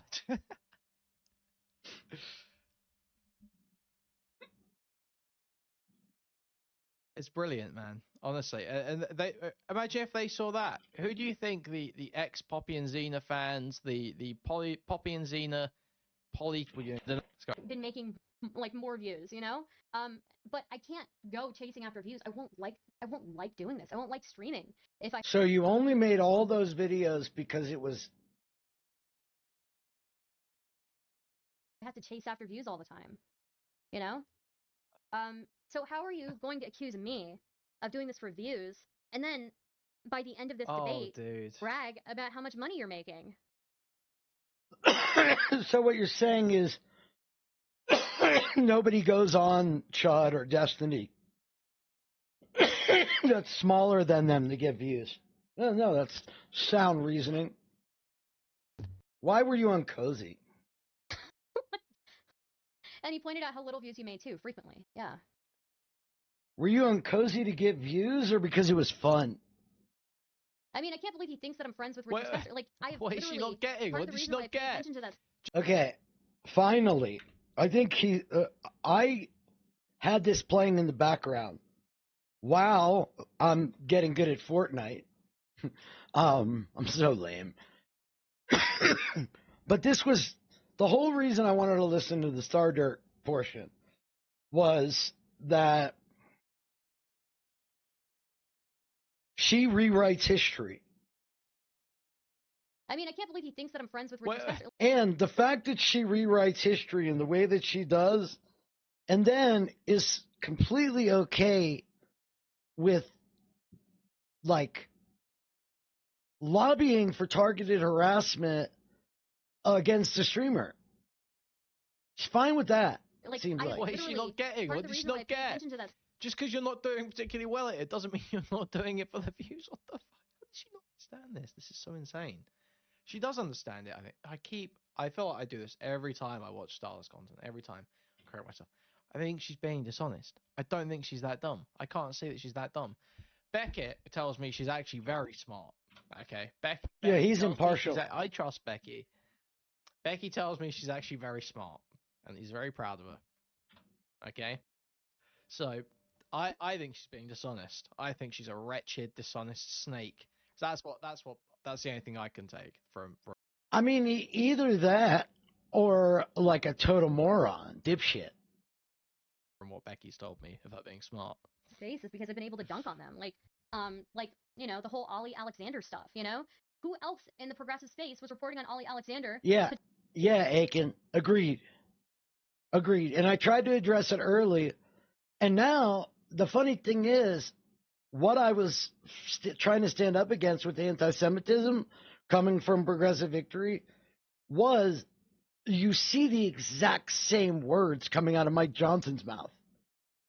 Potentially preying on members of America First. I mean, when you line up with these people. So that's the only thing I can take from what Becky's told me about being smart. Space is because I've been able to dunk on them, like you know, the whole Ollie Alexander stuff. You know, funny thing is, if you ask this dumb bitch to tell you about Ollie Alexander, who he runs in circles with, who he's connected to, tell me about the Gabe Hoffman Ollie Alexander lawsuit. Tell me how they're connected. Tell me how Sidney Powell and Flynn and Lynn Wood and Roger Stone are all connected to Ollie Alexander. Tell me his role in the coup. Tell me where he was on January 6th. You don't know shit about him. You don't know shit. else in the progressive space was reporting on Ollie Alexander potentially preying on members of America First, like soliciting nudes from an underage guy. Nobody else in the progressive space. Yeah, dirty. Like, I'm such a. You know. I'm. Nobody was willing to do what I was willing to do. Like, you know, the whole Ollie Alexander stuff. You know, who else in the progressive space was reporting on Ollie Alexander? Yeah, and remember how you touted this big interview with Milo, and then you got stood up. So basically, you heard a little thing about Ollie Alexander, and you featured Groypers, Ethan Ralph, and pedo shit. I mean, kudos, Stardust. I mean, how would we ever have known that a degenerate did degenerate shit with a bunch of people that are degenerates that do pedo degenerate shit? Arguably the most successful Republican Speaker of the House in the 21st century was a serial child molester. Potentially preying on members of America First, like soliciting nudes from an underage. Almost like trying to get together with an underage person to go to and practice wrestling. Guy. Nobody else in the progressive space, just oh, me. Becky. Like, I'm such a. You know, and it's interesting because when we were going over that, I went.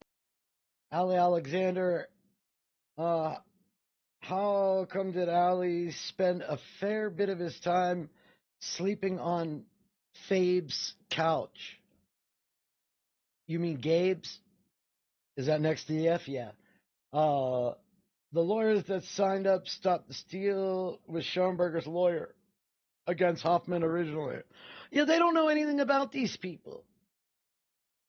Like, but, you know, let me toot my own horn because I found out about some, like, pedo allegations because of my close ties to the alt-right. We can't call them the alt-right. It's a dissident right now. It's a dissident right now. Back to an old interview I did with Spencer Fucking where he was retard. like, I don't think Nick Fuentes should be associated with this Ollie Alexander guy. I don't know why he's doing this. And I was like, oh, let me look out for Nick Fuentes. Let's protect his reputation. What's going on? Damn. You know? Like, Jesus. You know, when Nick Fuentes went to see Trump, every normal human being that saw that was absolutely disgusted that anybody would give that person the time of day. Nice one, Meatbag. That's a great reference. It's not like you get nothing out of these, you know? So, but thank you so much, Transperson. It said message retracted. I didn't do that. For the $300, I really appreciated it. It does make me feel much better. So I think. Wait. Yeah, unfair. I'm saying wait because I said wait when I heard that, and then I don't want to interrupt because I know it already gets said. So funny. So funny that he's like trying to claim that I'm wait, sharking off of that this makes me feel much better, dude. Thank you for the $300. It made me feel so much better. You really cheered me up. Thank you. And then you retracted it. Got it. You know, by the end of the debate. So. Guess what? Xylie's gonna have to look into Poppy and Xena anyways, because Essence of Thought is connected with them and also attacking one of their victims. Really? Who is Essence of Thought attacking? White Nervosa. Let's go. Person. We got all-star chat right now. Okay, we can skip the whole White Nervosa stuff. What happened to Courtney Orchard? Wasn't it literally just this one? You know, by the end of the debate. So. Guess what? Xylie's gonna have to look into Poppy and Xena anyways, because Essence of Thought is connected with them. Wait, where's the Richard Spencer stuff? And also attacking one of their victims. Really? Who's Essence of Thought attacking? Of that. What the fuck is that reframing? Okay, here. The rest of President Sunday's stream where he's shitting on people. That would be great. She might not identify as a pedo, but she identifies pedos. So take it how you want. Oh, I think somebody wants to call in. And then, so what's going to happen, guys, is I'm going to do a call. I'm going to call somebody who wants to call in and talk about stuff. And then, why don't you say who it is? Well, I'm going to call. I got to call. Like, straighten my hair out. This is such the mannerisms of this, like fealty is so weird. Oh, you know what? Let's review the rest of President Sunday's stream where he's shitting on people. That would be great. Now, watch her get this email. Or this email. I'm old. Watch her get this text message. This page. Watch the change in... That would be nice. Yeah. Oh, you know what? Let's review the rest of President Sunday's stream where he's shitting on people. That would be great. Damn. Is it? Oh, I think somebody wants to call in. And then, so what's going to happen, guys, is I'm going to do a call. I'm going to call somebody who wants to call in and talk about stuff, and then we're going to watch the rest of that President Sunday stream that we didn't get to watch because he privated it. There's this thing, it's called Operation Hog Rider. Not sure if you're familiar with it, guys.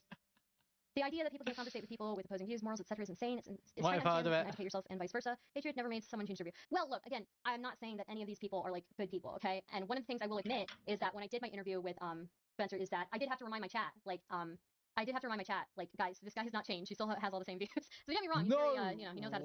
Okay, so I just want you to hear that again. Since he has it sped up, I'm going to slow it down a little bit. I just want you to hear this. You ready? If anybody, I don't know how many people are here, but throw 420 in chat if you remember what happened after Stardust's third conversation with Richard Spencer. Does anybody remember any of the events that occurred after that? And to jog your memory, the catchphrase is mind waves. Educate yourself and vice versa. Hatred never made someone change their view. Well, look, again, I'm not saying that any of these people are like good people, okay? And one of the things I will admit is that when I did my interview with Spencer, is that I did have to remind my chat, like,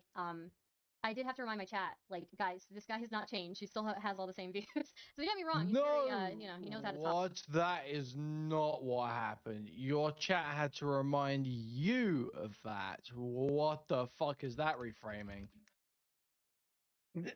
Revisionist history. Hang around with Groypers much? How many cookies, Stardust? Tell me how many cookies. But that is not what happened. Your chat reminded you that he hadn't changed. Where is this?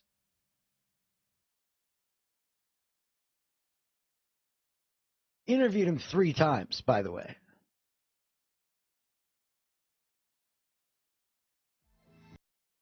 In question, cues in. No. This I think one. we're witnessing something. My pleasure. Yeah. Well, let's do it again. Racialism is pure negative. And good luck with your next talk. Oh, thank you. I never thought that I would hear Richard Spencer say that racialism is pure negativity. That is completely new. Richard Spencer, racialism is pure negativity. We must yeah, interesting. And then for him to agree with me on some of the stuff about like white culture also was really interesting. Wow, reminding our chat. Let's remind chat. The guy is a piece of shit. Don't fall for it. That is completely new.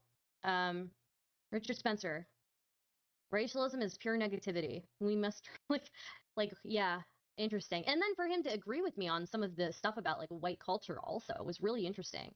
And he's talking about transcending that racialism stuff, and yeah, so very, very interesting. Wow, yeah. Hey, chat, don't fall for it. Remember, chat, I want you to be very careful that that's the 3rd time I talked to Richard Spencer, and like, don't fall for it like you're following. I can hear you like saying he's changed, but don't fall for that, chat. Oh no, wait, that was you. Is this reminding your chat that he hasn't changed? Is this what that? When did he change? I don't know. I don't know if he changed, but I think his spiritualism has really. I don't know if he changed. But his spiritualism, something that's been giving him a lot of meaning in his life. Has been giving him much more meaning. In the same sentence, he said he's a race realist. Yeah, well, he thinks that there's like some like, and then she's making excuses for the race realism. But he thinks that to focus on racialism is negative. You know? Yeah, maybe just the way he talks about it has changed for sure. But it was interesting. So here you go. She says, yeah, maybe just the way he's talked about it has changed, which implies that what she was saying before was leaning towards the idea that he had changed in some way. So that's not at all what happened, is it, Stardust? You were musing on the changes in what he was saying. Exactly. And your chat had to remind you, Stardust, he's still a... There's another group of people from the right that likes to just revise history to suit themselves. White nationalist. Stardust, he still thinks Jay's Satan incarnate. Facts. Stardust. Hello. Mumbai Mandy, wake up. Hello. Mumbai Mandy. To talk to him about Latika. And Milo, because I know that he didn't have like the best relationship with either one of those characters. And to be fair, Milo has a reputation in those circles for being a snake, for pulling the rug from under people. Oh, yeah, just Milo. Not all of them, just Milo. Milo, I know that snake. when Richard was initially let's say that. Hey, tacos. Doing his leading of the alt-right and all that, Milo came in kind of from the side and started siphoning off a lot of that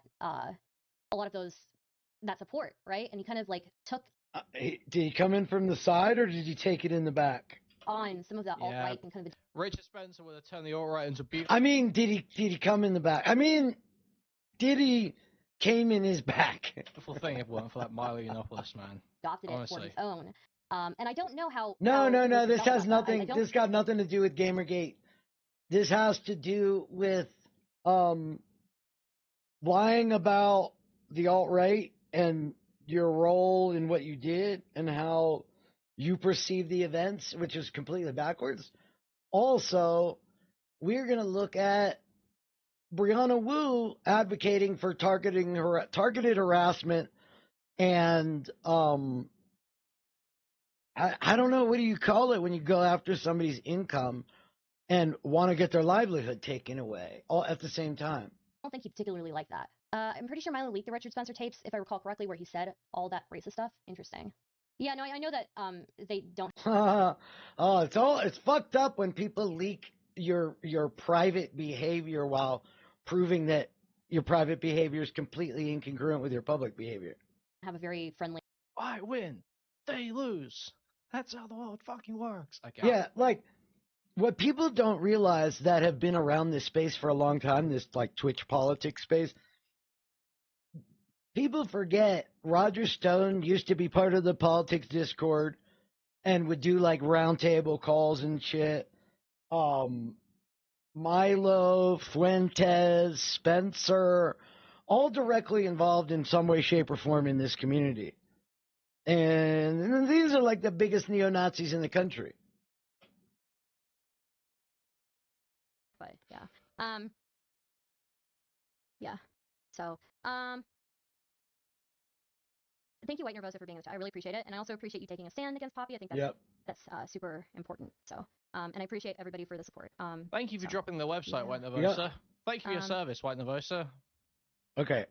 Yeah, Malcolm also has done really great with this, I think. Now let's move forward to the call.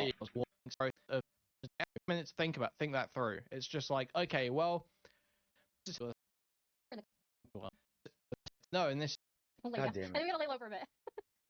So. Okay, here we go. Why are you sending me this? Why is someone sending me this? What's this about? Why are you sending this? Funny.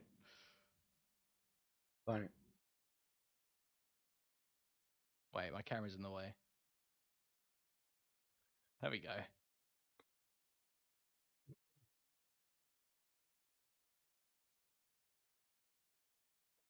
Dude. Anyways, yeah, I hope you guys like that. We're just waiting for a call. That's all. We're waiting for a call, and then we're gonna watch the rest of the President Sunday stream. So. It's a ghoul.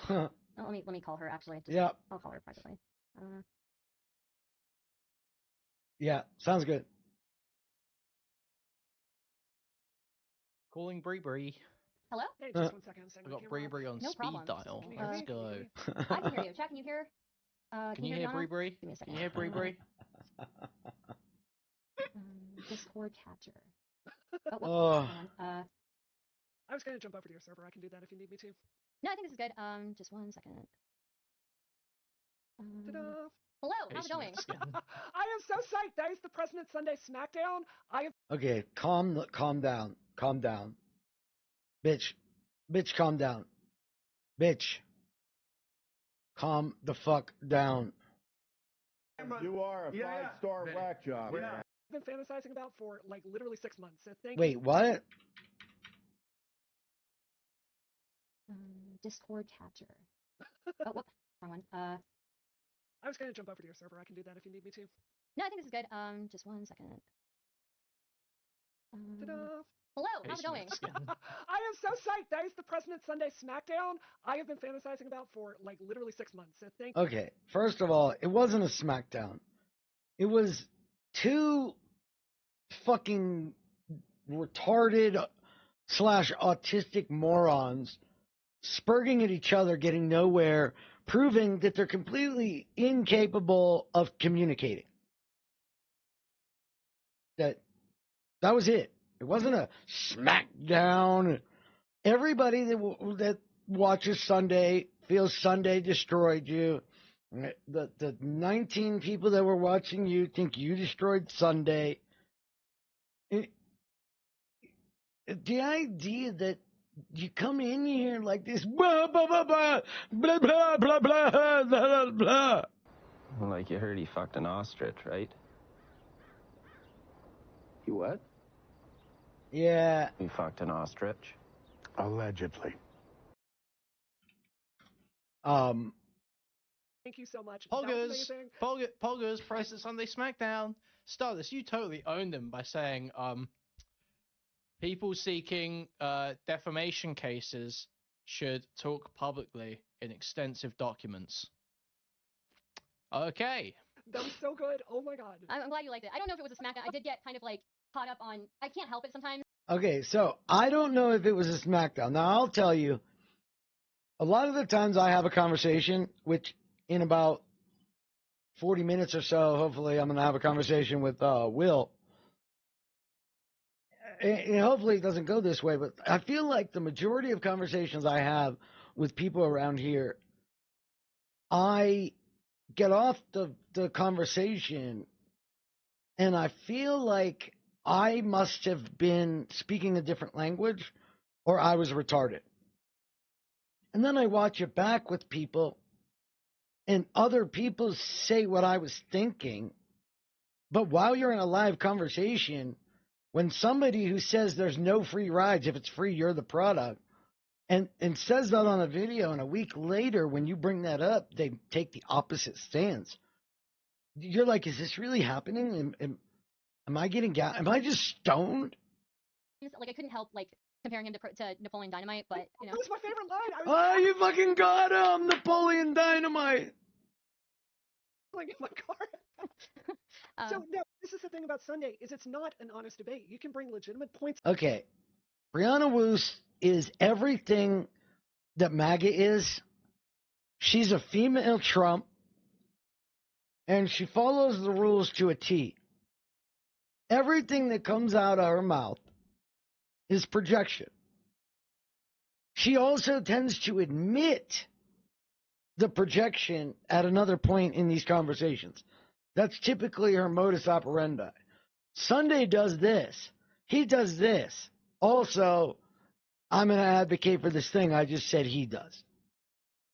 What's up with him? Yeah. And he will just shift it around and bullshit about it. So you had the legitimate points like I to Napoleon Dynamite, but you know. That was my favorite line. I was cackling in my car. So no, this is the thing about Sunday, is it's not an honest debate. You can bring legitimate points up with him. Yeah. Sunday is a bad faith actor.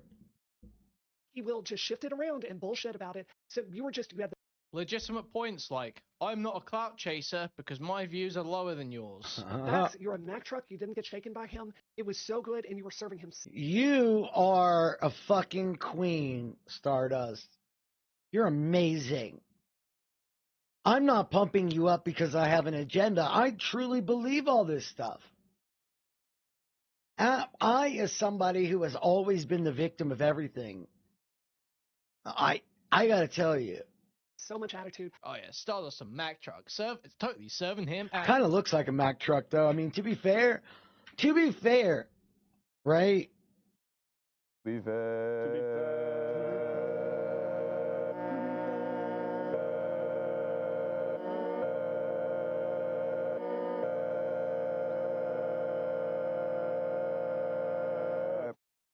To be fair, I do advocate that this becomes Stardust's new nickname, right? Brianna Wu's so proud of Stardust's victory to immortalize Stardust's victory. And if you are a Kuhlman fan, please pass this on, as that might actually work. I think we should take from Brianna Wu and use this as a moment to celebrate Stardust's victory with her new nickname given to her by her close personal friend, Brianna Wu. The thing about Sunday is it's not an honest debate. You can bring legitimate points up with him, and he will just shift it around and bullshit about it. So you had the legitimate points like, I'm not a clout chaser because my views are lower than yours. The facts, you're a Mack truck, you didn't get shaken by him. It was Mack truck. Your new name, thanks to Brianna Wu, is Mack truck. So good, and you were serving him so much attitude. Oh yeah, Stardust a Mack truck. Just like a Mack truck, you just drove right through him like a giant beast. Totally serving him attitude. Yeah, absolutely. Stardust, you're like a Mack truck. You're such a girl boss, Stardust. You were serving him some serious attitude. It's not Stardust, it's Mack truck. Have some respect. God, I'm having an episode. I absolutely loved it. Thank you so much. I appreciate it. Thank you. Yeah. Oh, it sounds like you weren't that. I mean, it's weird to take so much pleasure that you'd been fantasizing for 6 months about somebody arguing with this guy on the internet. Don't you have a life? Like, don't you run a PAC and participate as a political operative? And you fantasize about somebody yelling at President Sunday. That's fucking weird. Do you realize that was really good? I mean, how do you feel about it? I wasn't sure, honestly. I was expecting him to go much harder or be much more. In the past, when I've debated him, he will kind of like act like he's intellectually superior, and I guess he still did during this. But I was expecting him to be way more serious, and I think he just kind of. Oh yeah, so here it is. This is the White Nervosa tweet. After issues brought to our attention, White Forest dropped a creator due to a violation of our standard operating procedure. For those I'll be right back. who still seem to be confused about how White Forest members vote, I recommend our About Us page. Clients are not members by virtue of simply being clients. And then they highlight break United States federal law, break your local state law for reasons that you may be terminated. Despite neither of them being convicted of crimes, White Forest made this judgment. This is their reason for dropping them. And Stardust thinks that's epic. Stardust thinks that's epic and based to say someone committed a crime without them being convicted.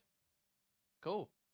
Means for half of this. So well, I think it's hard to come across as like an intellectual heavyweight when you appear to be highly drunk, right? So maybe Destiny wasn't drinking before the Norman Finkelstein thing, so maybe don't be an alcoholic. That's a good debate tip, I think. Yeah, so, I didn't know he was drinking before the Norman Finkelstein stuff. That's no, I'm joking. I'm saying he wasn't. Okay. Like Destiny would never do that. That's a poor like strategy to win a debate. Yeah, it is. Yeah. Was he really saying he was like really stressed because he had to go a week without drinking for a medical procedure? That's wild. That's wild. Yeah. Oh my god. Yeah. I mean, look, I don't want to hate on him if he really was in the hospital. Like, I know what it's like to, have emergencies and stuff like that, or have to have a medical procedure. But like, I do think it says something about him that he is so willing to call me a clown. Sorry. More of a Tesla truck, Mack truck. Norman Finkelstein stuff. That's no. That's that reason for dropping them. And Stardust thinks that's epic. Stardust thinks that's epic and based to say someone committed a crime without them being convicted. Cool. Means for half of this. So well, I think it's hard to come across as like an intellectual heavyweight when you appear to be highly drunk, right? So remember earlier when I think it was Testicle Johnson said he's a alcoholic something, and Stardust said, "Whoa, you can't just do that." Does she hold the same standard with her good buddy the bag man. I mean, I mean that as a expression. Bag man. It's a criminal. Without being convicted. Cool. Means for half of this. So well, I think it's hard to come across as like an intellectual heavyweight when you appear to be highly drunk, right? So, that's fucking gross. So she hates drama, but also he's an alcoholic. So, maybe Destiny wasn't drinking before the Norman Finkelstein thing, so maybe don't be an alcoholic. That's a good debate too. Yeah, this is a gross, disgusting pig of a person. I didn't know he was drinking before the Norman Finkelstein stuff. No, I'm joking. I'm saying he wasn't. Okay. Like Destiny would never do that. That's a poor strategy to win a debate. Yeah, it is. Yeah. Are you saying Destiny won the debate with Finkelstein? If anybody on the Destiny side won that debate, it was Wikipedia. Yeah. Was he really saying he was like really stressed because he had to go a week without drinking for a medical procedure? That's wild. That's wild. Yeah. Oh my god. Yeah. I mean, if I had to go a week without coffee, if I had to go a week without, I don't know, bread, if there's something you like and you have to give it up for a procedure, doesn't make you a fucking alcoholic. Look at look how proud of herself she is too. What were we watching? Two people were yelling at each other. I think it was Brianna Wu. Was it Wick, Connor, somebody? I can't remember. And they were like, it was drama. What up, Michael? It was drama. And she was literally like getting off on it. Yeah. I mean, look, I don't want to hate on him if he really was in the hospital. Like, I know what it's like to, have emergencies and stuff like that. But if you want to call him an alcoholic, I'm not going to stop you because I thought it was wrong before. But am I a breadaholic? Kinda. To have a medical procedure, but like, I do think it says something about him that he is so willing to call me a clout shark. But then when we actually look at the numbers, who's the person who has made? What does your viewership have to do with what your intention are? The most views off of going after various creators, right? Yeah. It's so Again, she keeps repeating this point. This isn't an argument, you retarded bitch. Well, I think some people, you could probably look into it, but when you have the LLC in the pack, it's easy to hide shit, apparently. Missy can speak to that more than I can. But what's her salary? And what other ventures does she have that she draws a salary? I get less views than you, therefore I'm not a clout shark, does not follow. That does not logically follow. You're so insufferably retarded. You've been debating. I mean, what are the odds she pays herself less than 6 figures? No, it's not 6 years. Calm down. Like 3 or 4 years, you stupid bitch. It's just other people's money. And obviously, I love the part where you called him out. You're like, wait, you're talking about the ethics of Xena and Poppy drama, and meanwhile, you're like leaking Brianna's private DMs that like. Here we go. He's an alcoholic and a piece of shit. And is it about how he treats everybody, or is it a personal vendetta that you have where you had been dreaming for 6 months for somebody to be mean to Sunday as like retribution for his transgressions against you? I wonder if you'll identify that. Or are you going to do Rule 1 all over our face? Obviously, I love the part where you called him out. You're like, wait, you're talking about the ethics of Xena and Poppy drama, and meanwhile, you're like leaking Brianna's private DMs that like. Brianna's private DMs that proved you were an outright hypocrite and a liar. But okay, whatever. I mean, I could see where that would bother you. Public stake whatsoever. This is why it's so like obvious the problem with PV. Like, keeping things private blow the fuck up. It's simple. Insufferably retarded. Let's say you get away with it. Great, you get away with it. What are the chances? And then what's the outcome? Look, when I'm a math guy and a problem solver, which is one of the things I love about golf. I've played golf since I was in 6th grade.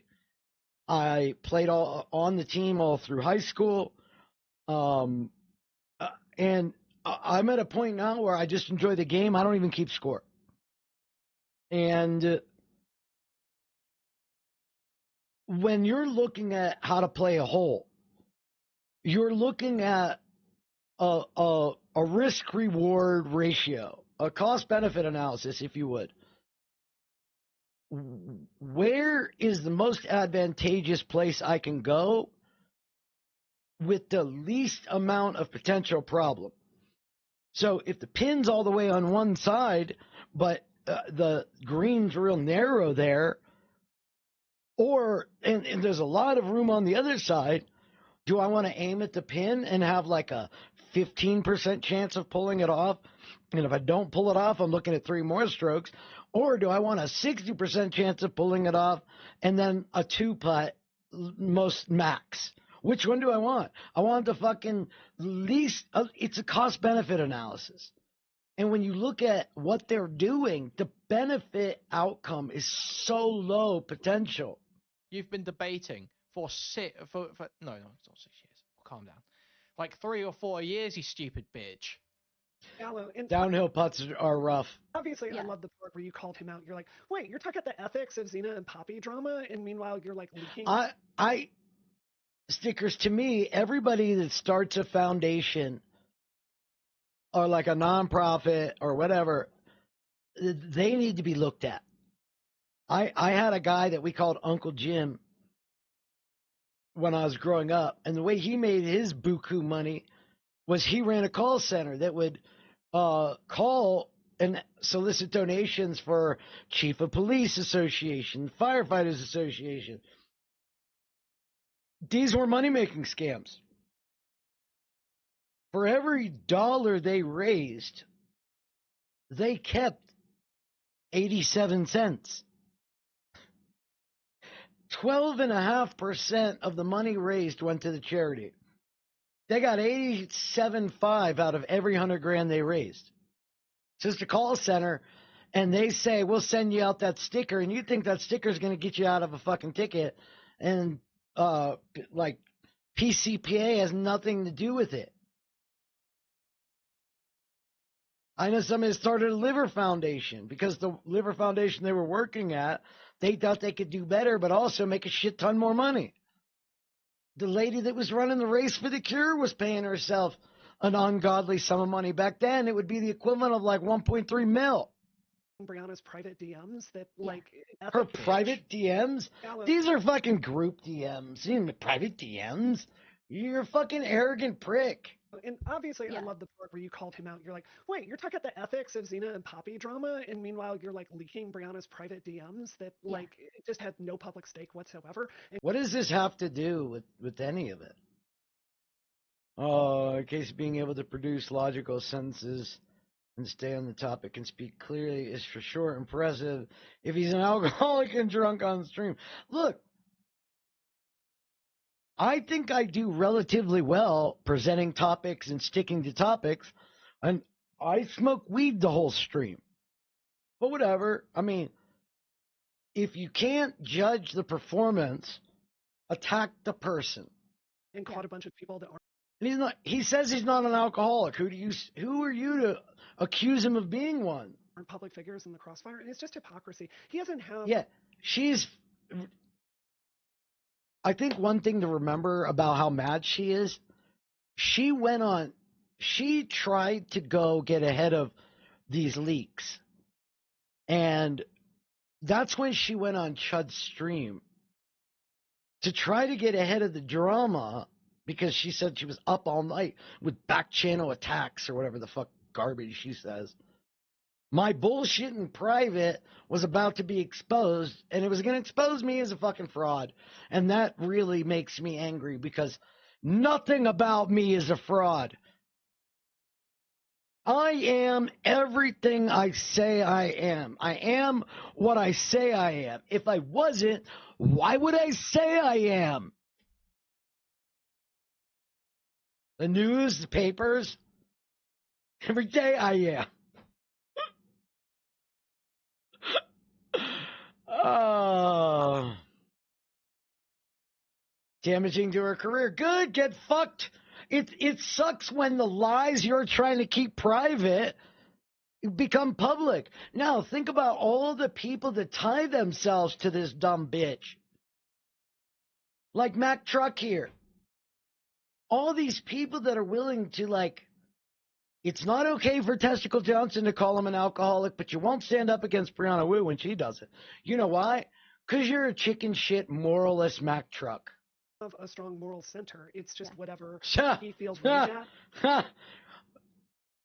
Rule 1, everything they say is projection and confession. Rule 2, assume they know what they're doing and they have an intent behind it. Like, it just had no public stake whatsoever and caught a bunch of people that aren't public figures in the crossfire, and it's just hypocrisy. He hasn't caught a bunch of people that weren't public figures. Okay. So, I don't know the story, but surely you would substantiate this claim, right? I assume. Have a strong moral center. It's just whatever What up, friendly? he feels rage at, which typically happens to be women. All right, I'll get him to you. So that's his MO. Yeah, I think so. It's I just don't know how feels rage at. What up, Mayor? He doesn't have a strong moral No, center. worse. They're not only grifting, now they're projecting and advocating for targeted harassment.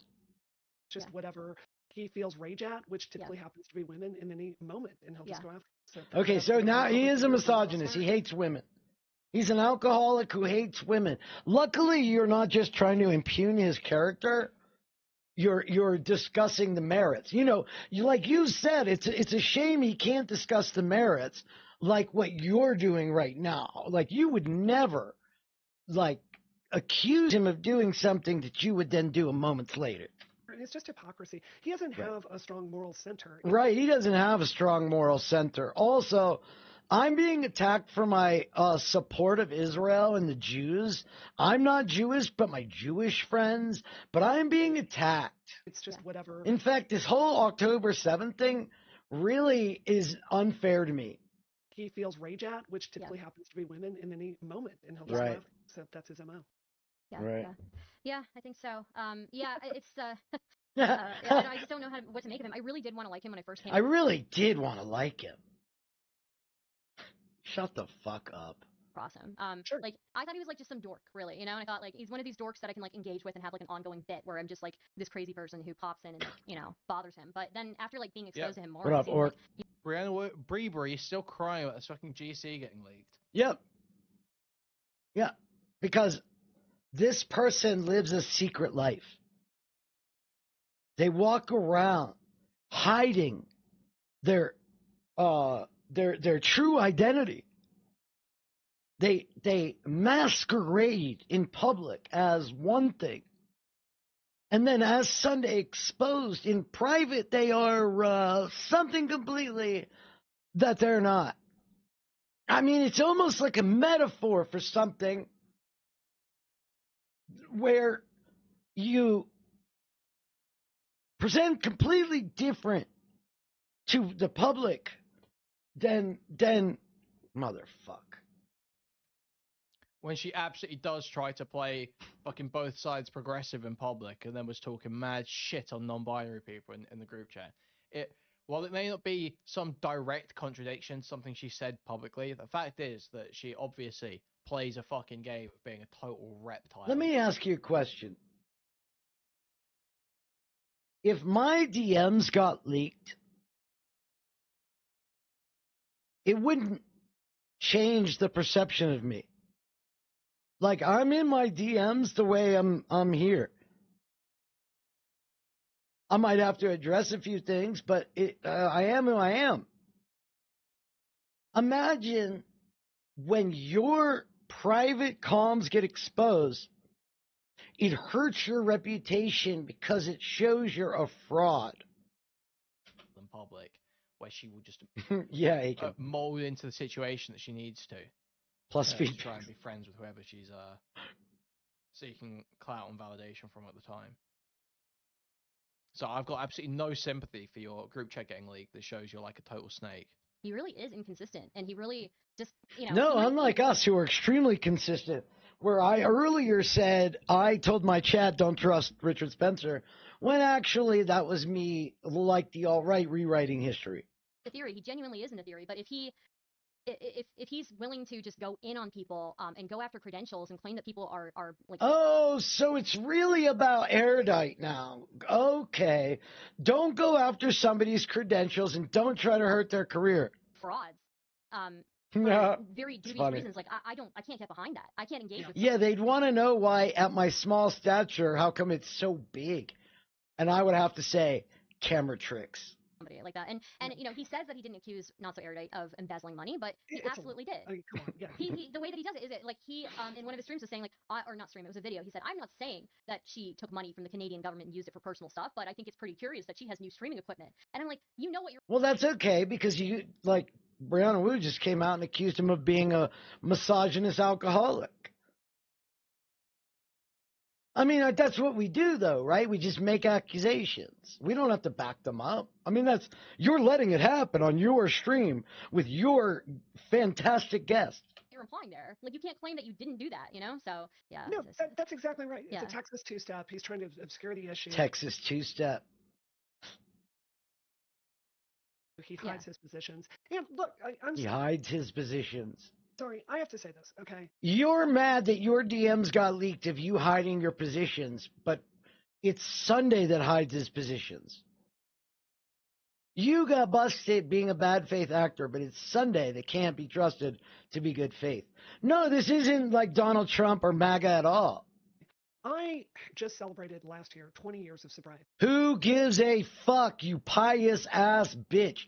If you're a recovering anything, for you to attack somebody else for having a thing and to exploit the thing that you claim is such a thing to overcome, like, how can you be proud of yourself for overcoming it and then using it to abuse somebody who claims suffers from what you did? Which did not happen. What an absolute scumbag. I've been really open about, like, that period of my life, getting sober over poly addiction, okay? And when I was poly addiction.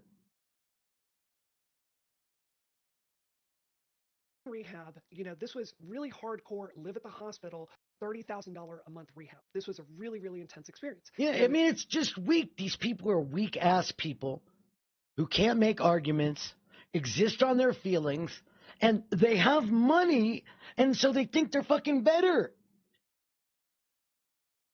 In there with all kinds of people, from, you know, a girl that was molested and got really addicted to benzodiazepines because of that. But this is why I separated myself from the space completely.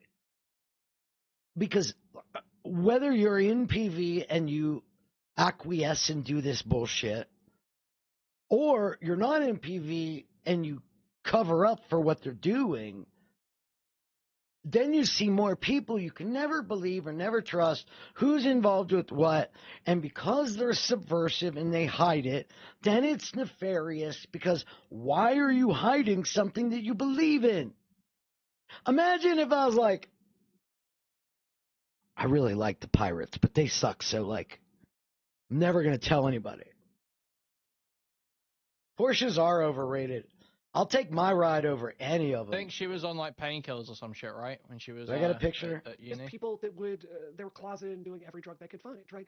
And I have to say, like, what I see in Sunday is a lot of the inability to emotionally regulate that. I'll take that. Fuck your Porsche. Time, to me. So, you know, Now, I will say, I am still in this talking point from Food Slops, but I think it was Egghead actually in chat that said it.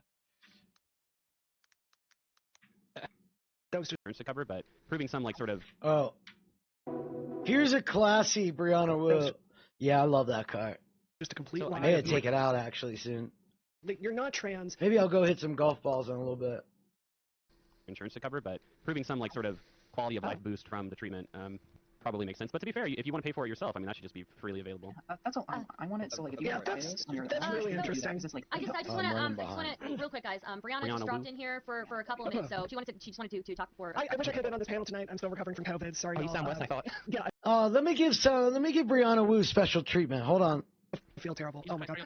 I am sleeping. GT3. I don't recommend any of this. So, look, I've listened to this whole panel, and nice. Econoboy, Yeah. I've never really interacted with you too much, but I have to say, this has been really, really hard to sit here and listen to you talk for an hour and a half, because you've got, genuinely, like, you're not trans, you don't have dysphoria, so you're, like, mansplaining and you're transplaining to Jenny. Dude, listen to this fucking pious-ass bitch. She literally just thinks she's better than everybody else.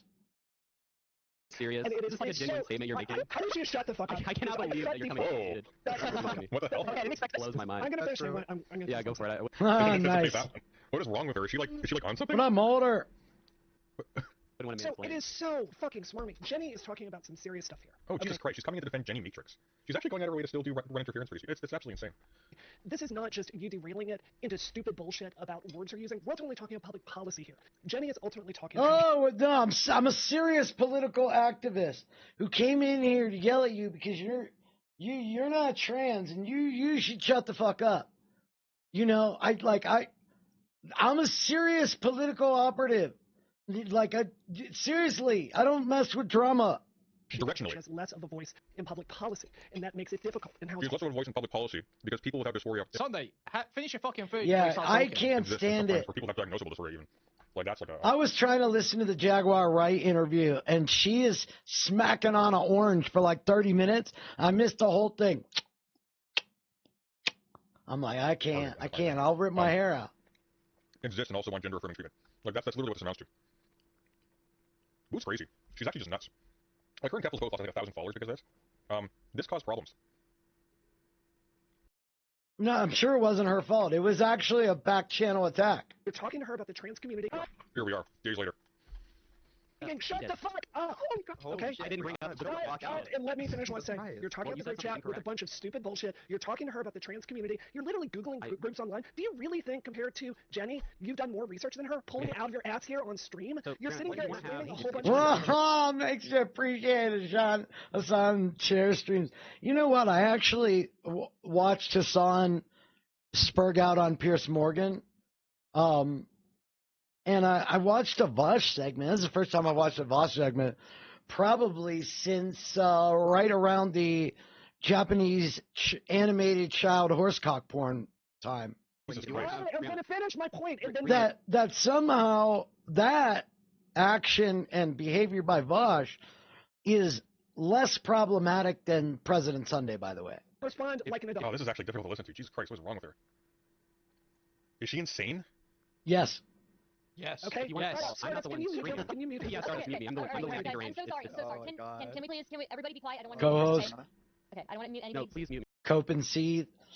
That channel is impossible to find.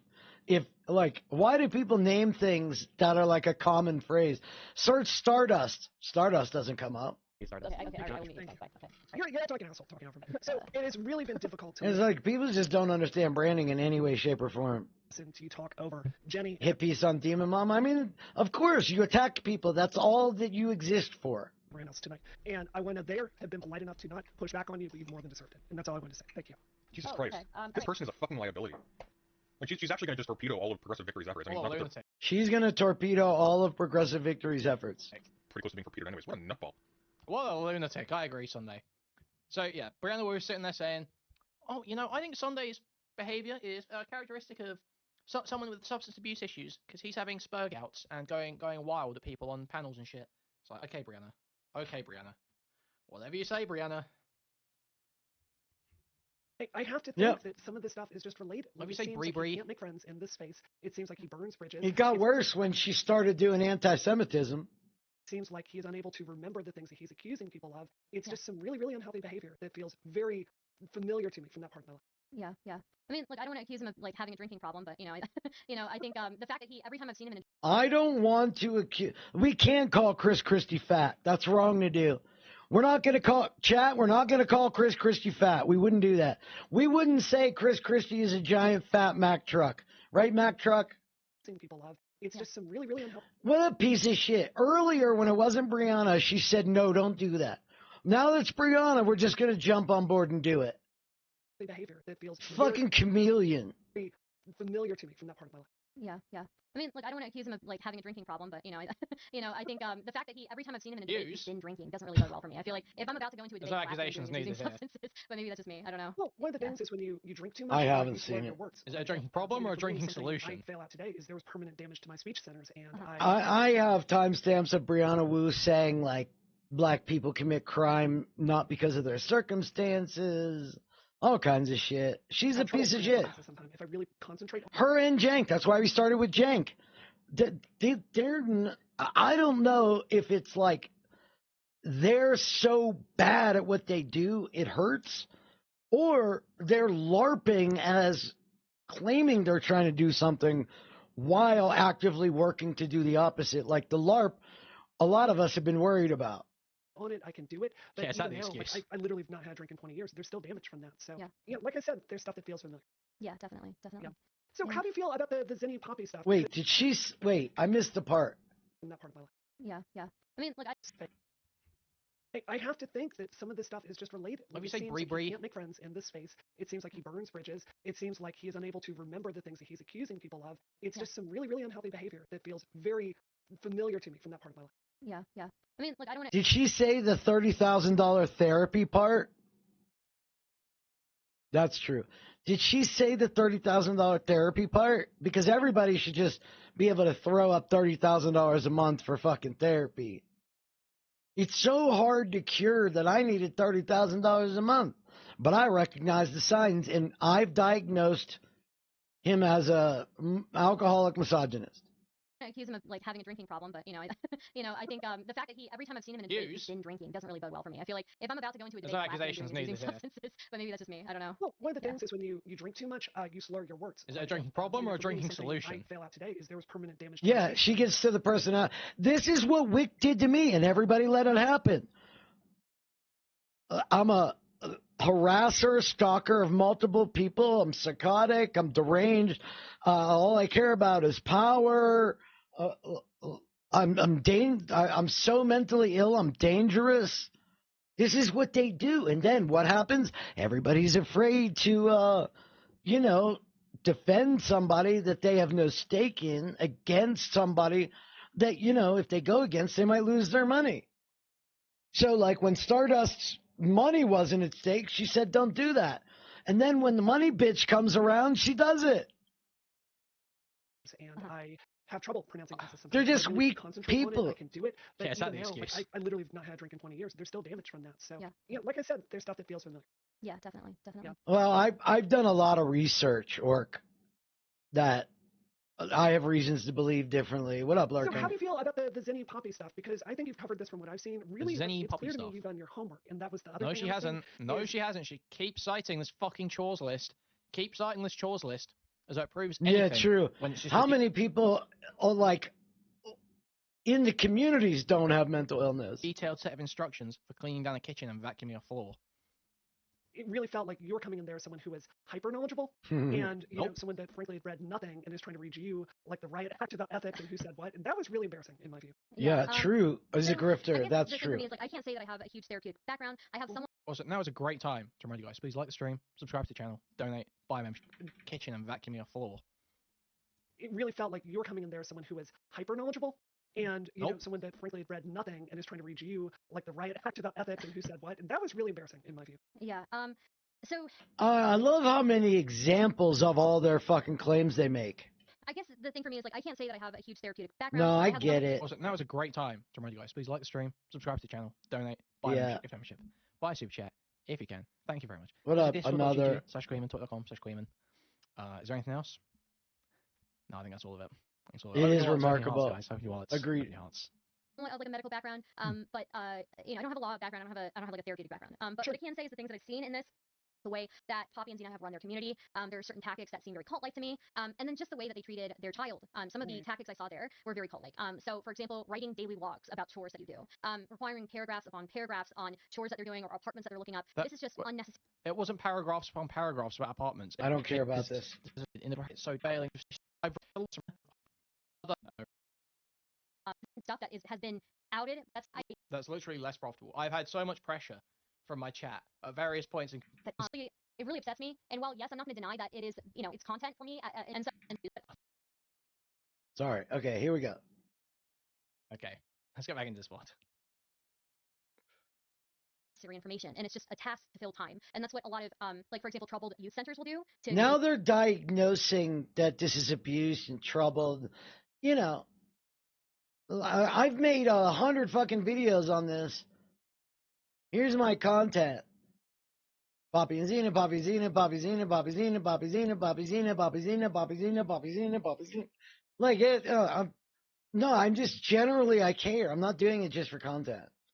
That the places that take kids in the middle of the night, they're known for like being pretty abusive. One of their tactics that they do to take up time, so people don't have time to even think. No, I think it's more likely that since I can show you a known dangerous propagandist and cult member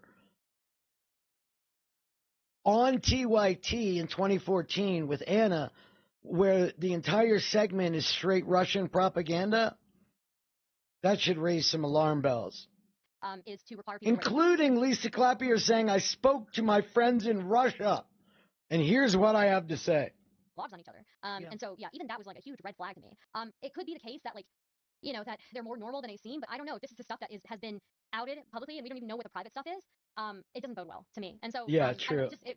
It really upsets me. And while, yes, I'm not going to deny that it is, you know, it's content for me in some aspect, I can't. In some aspects. Listen to how she couches it. You know, in one aspect, I could be doing what other content creators have done where they laugh at everybody involved, right? I can't do that. No, I'm more moral. I have a higher moral compass. Because, you know, I might be able to laugh at, like, that's literally less profitable. That's literally less profitable. I've had so much pressure from my chat. No, not. I would assume like some of the little dramas, but like her general behavior. Yeah, I would assume. Various points in covering Xena and Poppy. Why would, other than just instinct, is there a reason to assume otherwise? To take a harder stance against Xena and Poppy, and to stop criticizing Spawn so much, especially. Dugan didn't exist until Lauren talked to him. More people off by not just going against Xena and Poppy fully, because literally both sides, all the right wingers fucking hate them because they're a couple of trans fucking freaks, right? And all the trans people hate them because now they're like abusers or whatever. Gay fest just turned on them, so everyone hates them. So that you literally piss more people off by laughing at everyone. She's a Mack truck. That's it. An argument, and she's just referring to. Points, you know, yeah, and so they might be an adult, but like they're still looking for that, and to me it seems like they're not receiving any affection, any guidance from their parents, and is any good relationship with their parents that are going through things. And but I'm very careful. If you're healthy, all the time, anyone that reads my Twitter knows how much I love Frank. You met Frank; he's a great guy, right? Yeah. But I'm very careful. I'm so much better than everybody else. How much I like bring him into the streaming world because I would not want him to be hurt. I imagine if you're healthy, all those impulses with your child could be turned up because this is while doing some of this other stuff. It just it's really upsetting, I think. Yeah. I do have to say, I think White Nervosa is leaving the chat. Thank you. I just want to give a shout out to White Nervosa. And you know, people. There's no off. Yeah, absolutely. Sorry, White Nervosa. Thank you. Someone remembers. Thank you.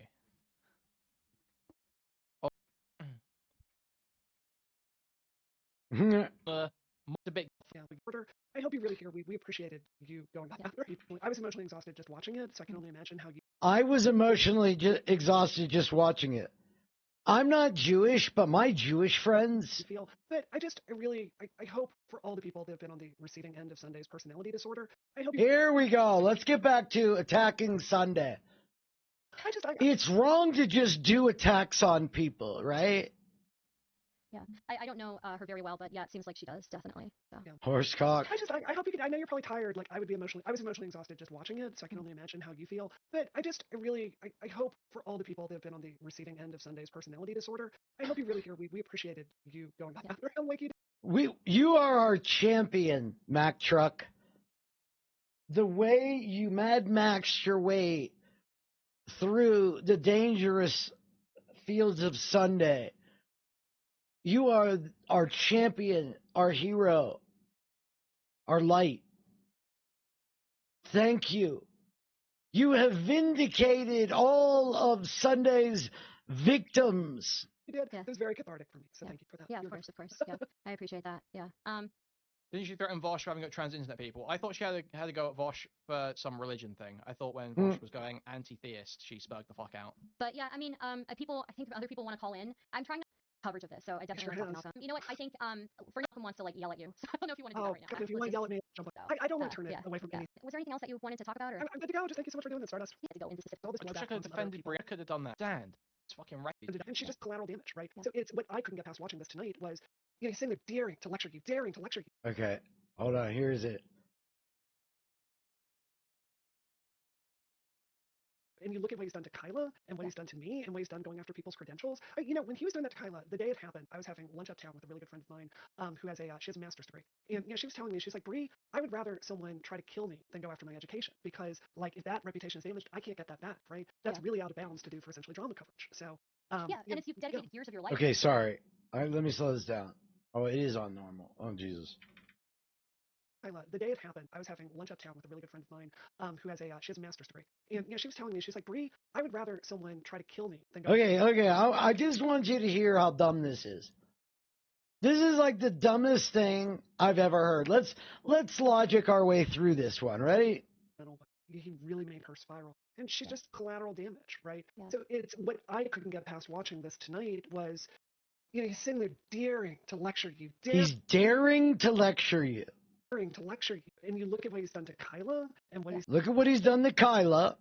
Done to me and what he's done going and what he's done to me after people's credentials.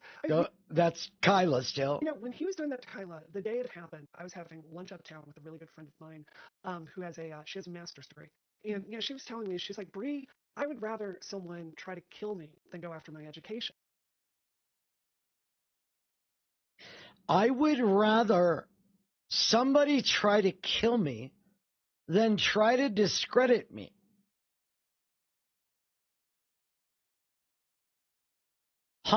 What? What? Nice. What is happening? Because, like, I know. That reputation is damaged. I can't get that back. Unlike my life, which I mean, I think Koeman says exactly that, but I mean, it's such an obvious. Imagine saying killing me would be less harmful in the long run than tarnishing my reputation. And when I say tarnish, I mean make me answer for the claims I make. Than go after my education because, like, if that reputation is damaged, I can't get that back, right? That's really out of bounds. I mean, J Station here, it's 3 a.m. I've got Brianna Wu on the Ouija board. To do for essentially drama coverage. So, and it's you've dedicated years of your life to getting those degrees. You've you know, doing right, and then you just die. That would be so much better than having to like get another job. Unlike your life, which you can get back after being killed. Doing the work to complete that education. I can't imagine already even knowing I follow the logic there. People try to. I can only imagine how invalidating that feels, having spent and dedicated years of your life to something, to have somebody who knows nothing about it, who knows. You called him in this stream a fake intellectual, misogynist, alcoholic, deranged, mentally ill. You know, it's funny, when the community wouldn't stand up when I was attacked with the same fucking lines. Wow, it's weird how you almost create a precedent where it's fine to do this shit. So, like, maybe if you had morals, no, the whole space is a bunch of fucking pussy-ass bitches. There's nothing about what you've gone through. Try to pick it apart, yes. Yeah. So, yeah. Right. I mean, Brianna Wu would never try to pick somebody apart, only in self-defense.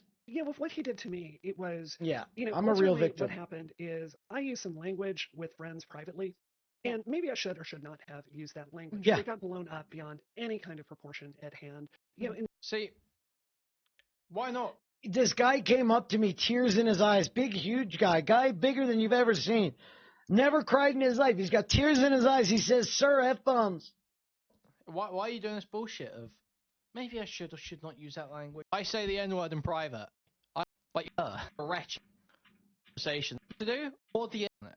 Good. Just call it what it is. It's hurting your enemies. I embarrassed him in a debate with Destiny. I embarrassed him, and then he had a vendetta against me. Also, I fantasized for 6 months about somebody taking him out. Obviously. the abuse that happened because of that, not just to me, but to my friends, it was just like, this is not fighting on the side of good. Just call it what it is. It's hurting your enemies. I embarrassed him in a debate with Destiny. He decided I was an enemy and tried to hurt me. Like, that's all. Right. He dreamt for 6 months. Yeah, got it. It's not some grand moral thing. He's doing it to so many other people.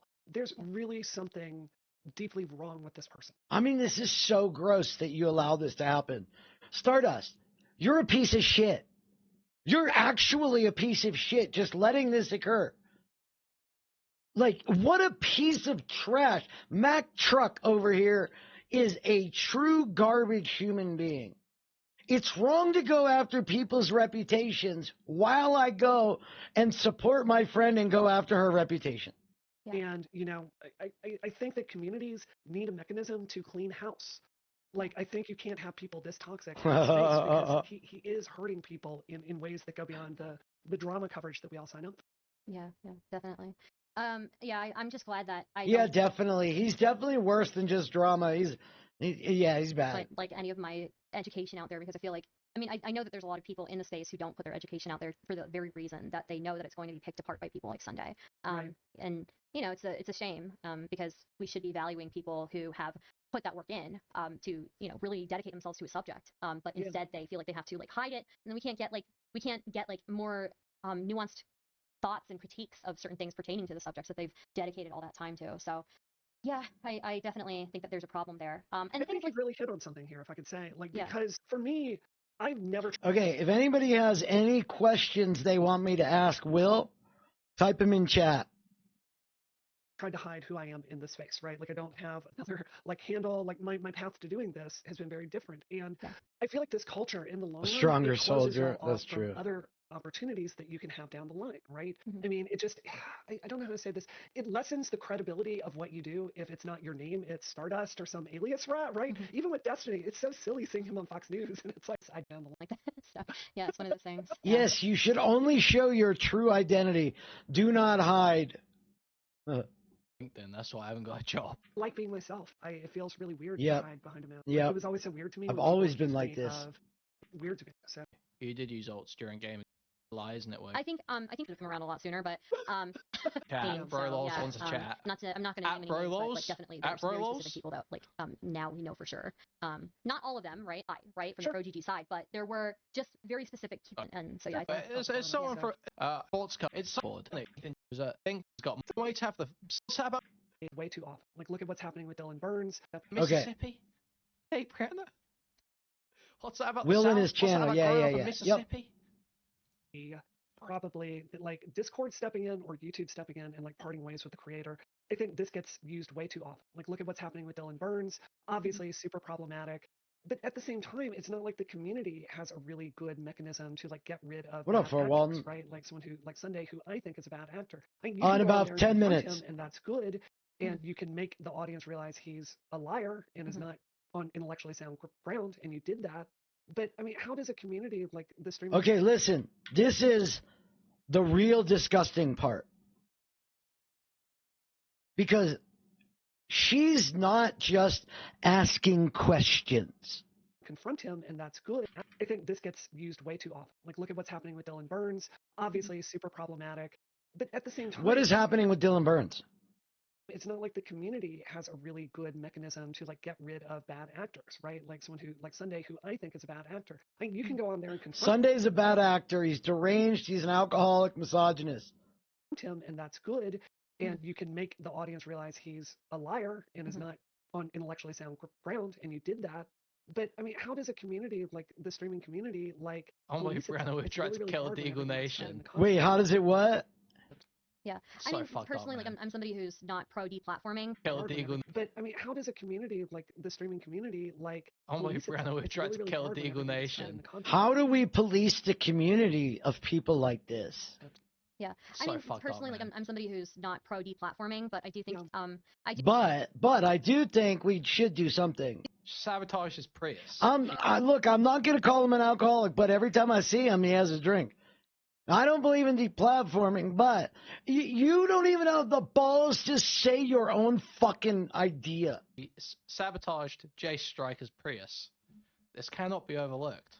I think that like making somebody into a joke, I think, is probably the best way to do something. And I'm not really sure how we would like I'm not really sure how to do that yet, I guess. Yeah, I'm still working on I'm it. trying to figure that one out. But yeah, it's hard because we should be able to police the community, but yeah. We should be able to police the community. Okay, look, why don't you ask Richard Spencer the best way to police the community? He's probably got some ideas. Systems need feedback mechanisms for when things are going off the rails. And we don't have to police the community when we have people that enjoy animated child horsecock porn. We don't need to police that. We need to police when people are mean to Brianna Wu. I think that's really hard when, like, the train wreck is what people most want to see, which is streaming. So basically, you're mad that he went after people's incomes, so you're going to go after his income, like a mercenary. Anyway, I'm going to jump off. I'm going to get some sleep. But thank you so much really for jumping on. Thank you. Thank you for talking. Yeah, thank you so much. I always appreciate it. Thanks, Bravery. Thanks for coming on, Bravery. One last thing. I love you. You're at your best when you're in War Dust mode, and you're going. When you're in War Dust. Okay, settle down, Mack Truck. You fucking two retarded chimpanzees. Okay, I need to get myself some hot water, and then we're gonna talk to Will and his channel. Open disclosure: I don't hate Will and his channel. I'm willing to have an open and honest conversation with like everybody, and every conversation I've ever had with Will personally has been of good faith. And like talking to Jungler, he might have his opinions, but also willing to listen. We had a nice private conversation talking about this because I wanted to actually talk to him and it not be about content. But I'm not even sure why we're talking. I just know stuff was going on in the Discord, and I said, just come to chat, just come to stream. And I really meant chat, but then, what the fuck? We'll have a little tete-a-tete. So let me put something on real quick. I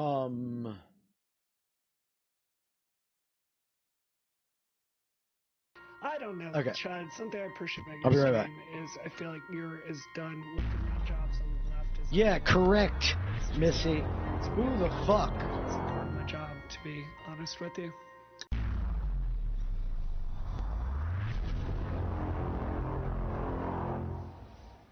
There's a really big trend called relational organizing, where you basically get people and you reach out to them across the different social media platforms and get them activated.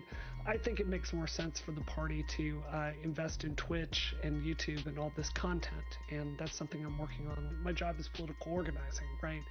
I've gotten some money. I've been working on actually paying some streamers to do democratic organizing behind the scenes, right? This is utterly routine.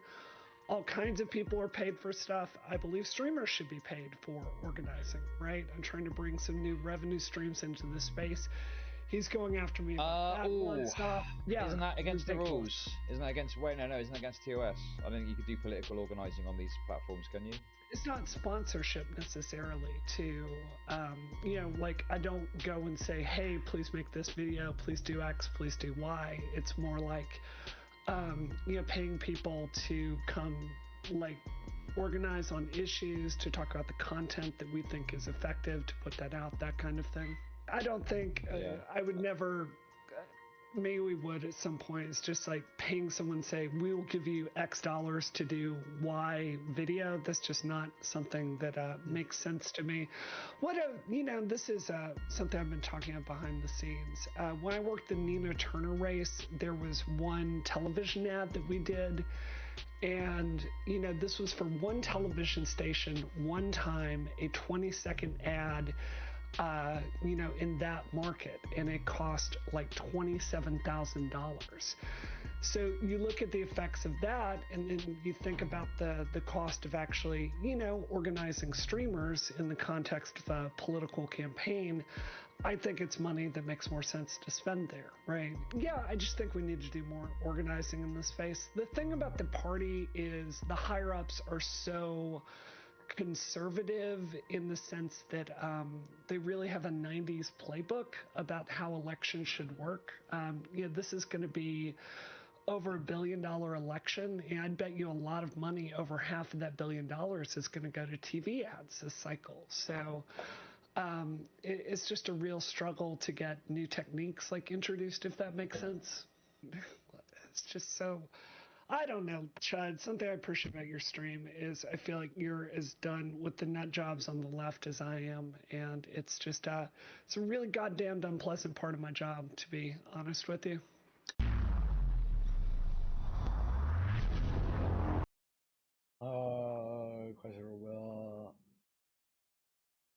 Question Will full blindness. That's pretty funny. That's pretty funny. What up, Shadow Ghost? I'm doing well today. Okay, so let's do this little ditty. The little ditty that we ditty so well. Which one is it? That one. And then we will pop that out. And I guess I could have just called him. No, whatever. He'll pop in. Okay, so let's go over here. We will wait for Cuzzo. While we wait for Cuzzo,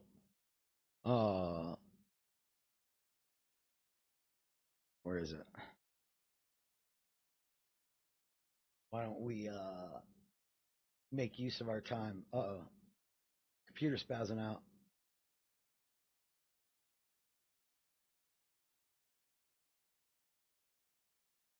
Oh, here you go. Into the fifth dimension. The speed with which this unfolding shift of consciousness is occurring is a unique experiment that has never been attempted in any system of worlds. Because of that fact, we are receiving more assistance from the whole of creation than has ever been bestowed on a single planet. This is what the progressive victory meetings are like. I have it on good authority. Yep, it is. It is an IM video, and it showed up in my shorts feed.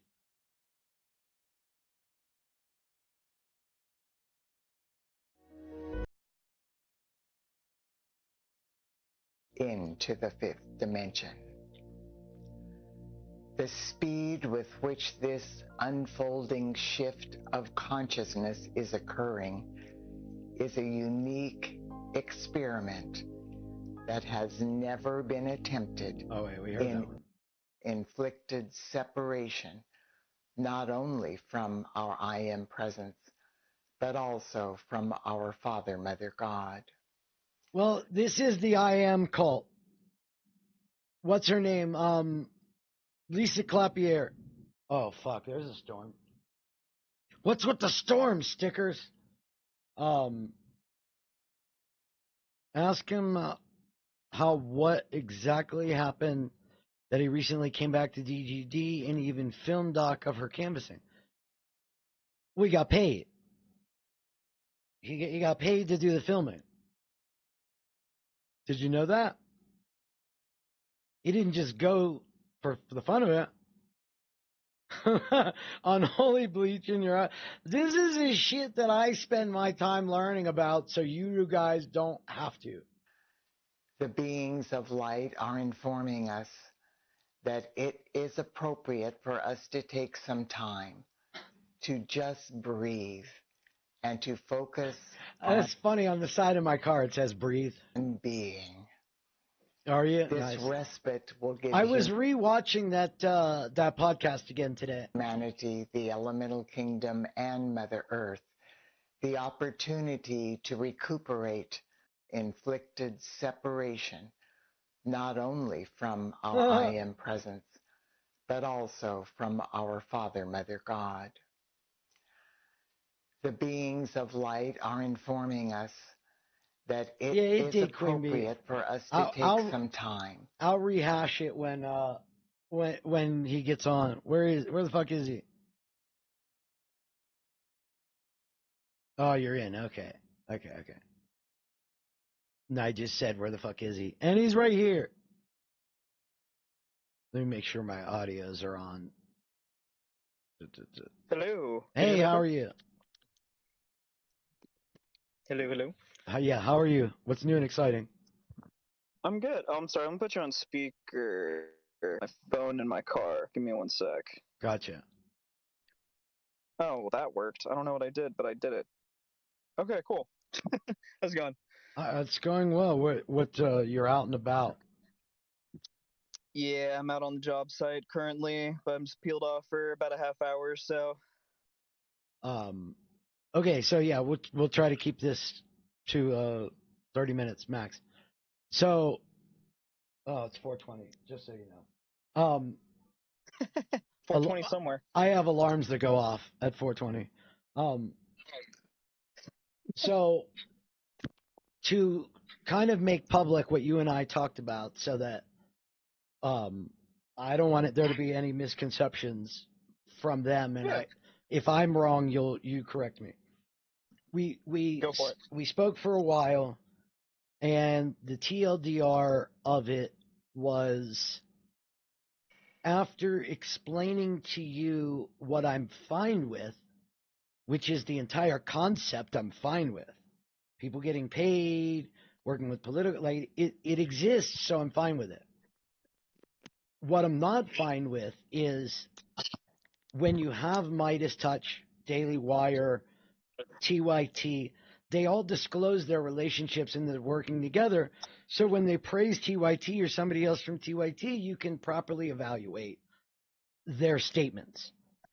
And the problem is there is no legitimate reason for Progressive Victory to do this other than they're trying to get away with something. And when you say do this, can you clarify? Yeah. Go ahead. Say what? No. Can you clarify? When you say like do this, like what do you mean? Okay, so when Midas Touch partners with streamers to help promote their voice that promotes the organization's agenda, Midas Touch, TYT, even Damage Report, they bring on other streamers that convey like-minded beliefs, which is what PV is supposed to be. The only difference is they disclose it publicly. And the reason they do that is that's the right thing to be doing. And when you have business relationships that you're hiding while sponsoring and promoting this thing that you're not telling people that you're getting paid by, that opens you up to a lot of problems, manipulation, and we're seeing some of these manifestations now. But Will, you and I, at some point, you agreed that disclosure should be made. Yeah, and then even doing some more research on like the FTC and stuff like that. It's yeah, I mean there should be some level of disclosure that people affiliated with probably super PACs, businesses, etc. They probably should make some kind of a disclosure. That way that the audience can come up with their own interpretation, I guess, of the relationship. That way that they can determine if there's a bias in the content that they're creating, the streamer. Now, do you think the video you made about the Ohio event, do you feel there was an agenda in making that video? Well, no. I mean, at least for me, the creator, like I didn't make it with a specific agenda other than I wanted to show off, my experience at the event. Encourage other, DGGers that might be on the fence about, wanting to come out and like participate in an event like this. So like, hey, it's not so scary. It's not going to be awkward. It's actually going to be a good time, and you'll probably have a good time while you're doing it. We would agree that's an agenda, right?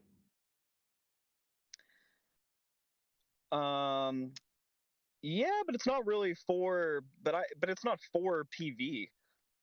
per se. It could have been any organization, you know. But it was PV, and they paid you. So they did, but they didn't pay. But they didn't. Right, they did pay me, but they didn't explicitly pay me to like create a video. Right, like and if I when went and I had a really shit time, I would have put out a video and been like, "Oh my god, this was unorganized chaos. This was a shit time. I don't recommend that people go to these things." Da da da da da. Like I could have created that video. You could have, but you didn't. Yeah. Because I had a good time.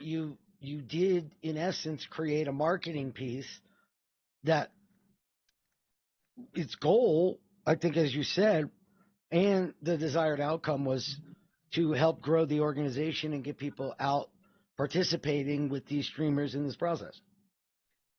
See, but it's not to grow the organization, because let's say hypothetically Destiny teams up with, you know, one of these other organizations that you talked about, right? I would hope that people would see this video and then still want to go to those events even if PV wasn't running it, right? But wasn't PV integral in your video? Integral in what way? I mean, this don't isn't think so, Destiny's canvassing event. This is Progressive Victory's canvassing event, and that's how it's presented, correct? I presented it as the DGG canvassing event in partnership with Progressive Victory. Right. Okay. And why disclose that in the video? Because I feel like it's the most accurate way to portray it. Okay, so this is specifically about this event and these people, not some hypothetical scenario. This is a video that is a glowing review. Now, were there failures at the event? Were there failures at the event? Let me really think about it before I give an answer. Did all the politicians that were hopeful to be there and expected to be there, were they all there?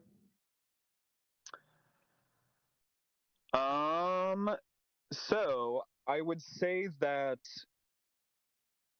and I can't really confirm or did any of this other than like what my experience was, but basically like I think I got there Thursday, right? Right. And then on Friday, it was kind of up in the air, like what politicians were actually going to show up and come. Wait a minute. A professional organization doesn't know who's showing up to their event as like the important people. Hold on. When you say showing up, do you mean, because like understand like the politicians, as far as I was aware, it wasn't like they really showed up to like the church, you know, where they were doing all the organizing and stuff. It was more like for when they were doing the interviews in the streamer house. That's kind of what I mean. Were those at a scheduled time, or did they just come by when they felt like it? I was not privy to like a lot of the scheduling of that. What would you guess? I was hearing kind of through the grapevine, like while I was there, that basically like, you know, they had invited a bunch of local politicians, you know, to come to the streamer house to come and discuss stuff. But it was kind of like up in the air. Like they didn't have anybody like super hard set because people didn't really know like what was going on, or like the politicians didn't know, you know, like how the event was going to be or how they would be perceived or whatever. But then after like the crazy turnout on Saturday, a lot of the politicians were like, "Oh yeah, I'd like to, you know, kind of get in front of this," and then they kind of showed up more on Sunday. Okay, so let me ask you. Does that make sense? Was the goal of the event to get people registered to vote? Yes. What does the interview have to do with getting people registered to vote? What does interviewing local politicians have to do with getting people out to vote? Yeah, canvassing. What did interviewing the local politicians have to do with knocking on doors and canvassing?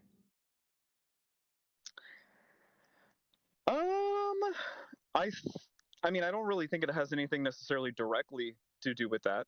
I think for like, let's say, you know, like Dylan Burns, IRI, Destiny, people that kind of like were interviewing politicians and stuff. I think it was good to kind of talk to them, and then when they went out canvassing, they could ask like more specific questions to the people that answered doors. So I feel like that's probably the best way that was the most relevant. Because what days were the canvassing? The whole weekend, Saturday and Sunday.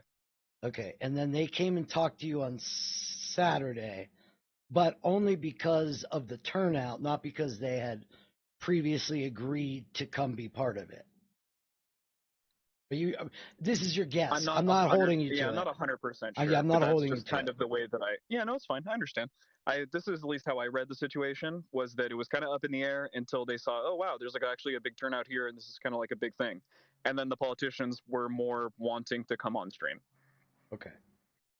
And the outreach to the politicians, do you think there's a benefit or reason other than they give you an insight on what you can say on the doors you knock?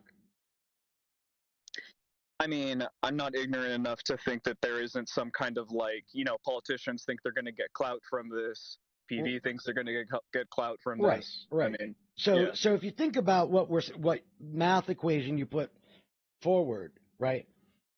The more people PV can get to an area, the better chance they get of getting attention and sway with politicians. Sure. Okay. And so what percentage of the people that came to that house were grassroots people that weren't paid? Their travel wasn't comped. They weren't just there because they wanted to see their streamer daddy who is paid to be there. What percentage of the people, let's say there were 300 people there, what percentage of them were there as grassroots and paid for themselves to be there? Probably all of them. Are we talking about just the people that were canvassing door to door? I'm talking the house, the whole event. Okay, so I mean, let's say, streamer house was approximately, there were 20 people there, I'm kind of like bullshitting the numbers. It was probably, I don't know, 10 to 20 or some shit. Okay. The people that were staying inside the streamer house, okay, had their accommodations paid for, myself included. Yeah, it was probably like 10 to 20 people. I mean, and then, and then there's staff at PV. I'm not including them. I believe they're, technically paid and housed somewhere else, in the local area. And then separating that out from like the 300 canvassers that came that were just from like the DGG community, none of them were paid, as far as I know. I mean, did they have to pay for their own accommodations while they stayed there? Yeah. Okay. There was like okay, just full transparency, right? I think there was like a discounted rate at the local Hilton because like they just knew that a whole bunch of people were going to stay there. So I think PV was able to get a discounted rate for people that wanted to come. How about food and any other things? Were there any comps? I don't think there were comps, but I mean, PV provided food for all of the canvassers for both days. They provided lunch. They provided lunch. Okay. Yeah. It's like everybody basically at around like noon kind of rolled back up at the church. And then there was like a lunch and then kind of a debrief. And then they got another section of houses and stuff to go to. And then they were off. Okay. So let's say there's 300 people there. And canvassers. Right. And most of them came from DGG. Right. But probably safe to assume. But Destiny is a financial participant, partner, benefactor of getting his community there, correct? I mean, he's paid by PV and he gets paid through this. I mean, okay, so I don't know if I agree with the way you asked the question the first time, but yes, I mean, he is paid by PV and he does benefit from that. Okay, so I'm sure he obviously benefits passively from, 300 people showing up. He chose to partner with PV because they would offset a lot of the effort he had to do. True. And he's getting paid for that partnership and access to his community. So of the people that were there, I would venture to say a max of 50 came not in conjunction with somebody who's getting paid to promote for them to be there. Now, Destiny at least is open about his relationship with PV. But the other ones aren't. The people that wanted to see IRI or Relly or Supreme or any Dylan or any of the other motherfuckers that were there, they're the paid celebrities to draw the people to the event. So you have this fake event. You have an organization paying people to promote this thing, but not telling people that it's not organic and they just love PV because they're getting paid, but they're not telling you they're getting paid. I mean, none of this is real. I get it. I can understand the criticism here, but like, let's say there was I want to take like, let's say a similar example. So let's say we're doing like Greenpeace advocacy or something like that. Okay. Yes. Something about the environment. Okay. Right. And Steve Irwin's son is going to be there. Okay. He's going to kind of be like a speaker at the event or something. Okay. Now, I assume that you and I would both agree that perhaps there is a certain amount of people that would come to this, you know, this Greenpeace event or whatever, that are kind of just there to see Steve Irwin's son. You know, Right. maybe they have a, you know, an exclusive dinner or something you can have with him if you're a certain tiered member or some shit. Right. You know what I mean? Yep. Okay. And like, I assume you wouldn't really, like, you wouldn't have an issue with Steve Irwin's son showing up and doing this.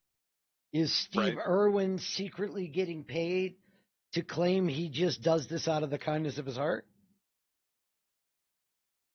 Like, let's say there's not, like, let's say there's no, you know, like, as a person that would show up to this Greenpeace event, it's like, you don't know that he's getting paid, probably, unless you did some research. I mean, even if you did some research, I mean, I don't know if you necessarily would be able to just kind of like dig that up. You know what I mean? Okay, but what if the reason he's at this specific event instead of somewhere that would be a whole lot more beneficial for his cause? Because instead of going to a swing state and knocking on doors and registering more than 200 voters, like, you have more people knocking on doors than you got registered voters, and in a non-swing state. So if we're going to put our time and something towards a cause, wouldn't we try to put it towards the most productive use of the cause and not just, I can pull this off, and so let's do it here? I mean, listen, I can't speak to the specific intent of like why they would do that, but let's say I was theoretically running an event, a political event, I probably would run one in a swing state. Okay, so what would be 3 potential reasons why you would do it in a specific area that's already supportive of your cause? Is Cincinnati blue? Is that a blue joint? From my understanding from Brooks, the area you went was heavily blue. Not independent, not undecideds. And they're all registered to vote already. So if it was a registration drive and you didn't have specific things that you were promoting, but you were promoting the registration, that's a very little ROI to get less people registered than you had knocking on doors. Well, I mean, I think they knocked on, I don't have like the exact numbers of like how many they actually registered to vote, but I do know they knocked on, I think, over less than 200. How do you know that? Because they said it in the review stream. Really? Yes. That's, I mean, shit, they knocked on 50,000 doors. They only got 200 registered voters out of that. So let's see. 300 people times 100 is what, 30,000? Yeah. So each of the 300 people knocked on more than 100 doors. That's amazing. Great work. So for every let's see, 200 out of 40,000, that's what, 0.5%? So every 200 doors knocked is one registered voter. Well, what the fuck were you guys doing there? It was a good time, though. We got a good video, and we got everybody together, and we got some interviews. We got our name out there, and we grew progressive victory. What else was accomplished?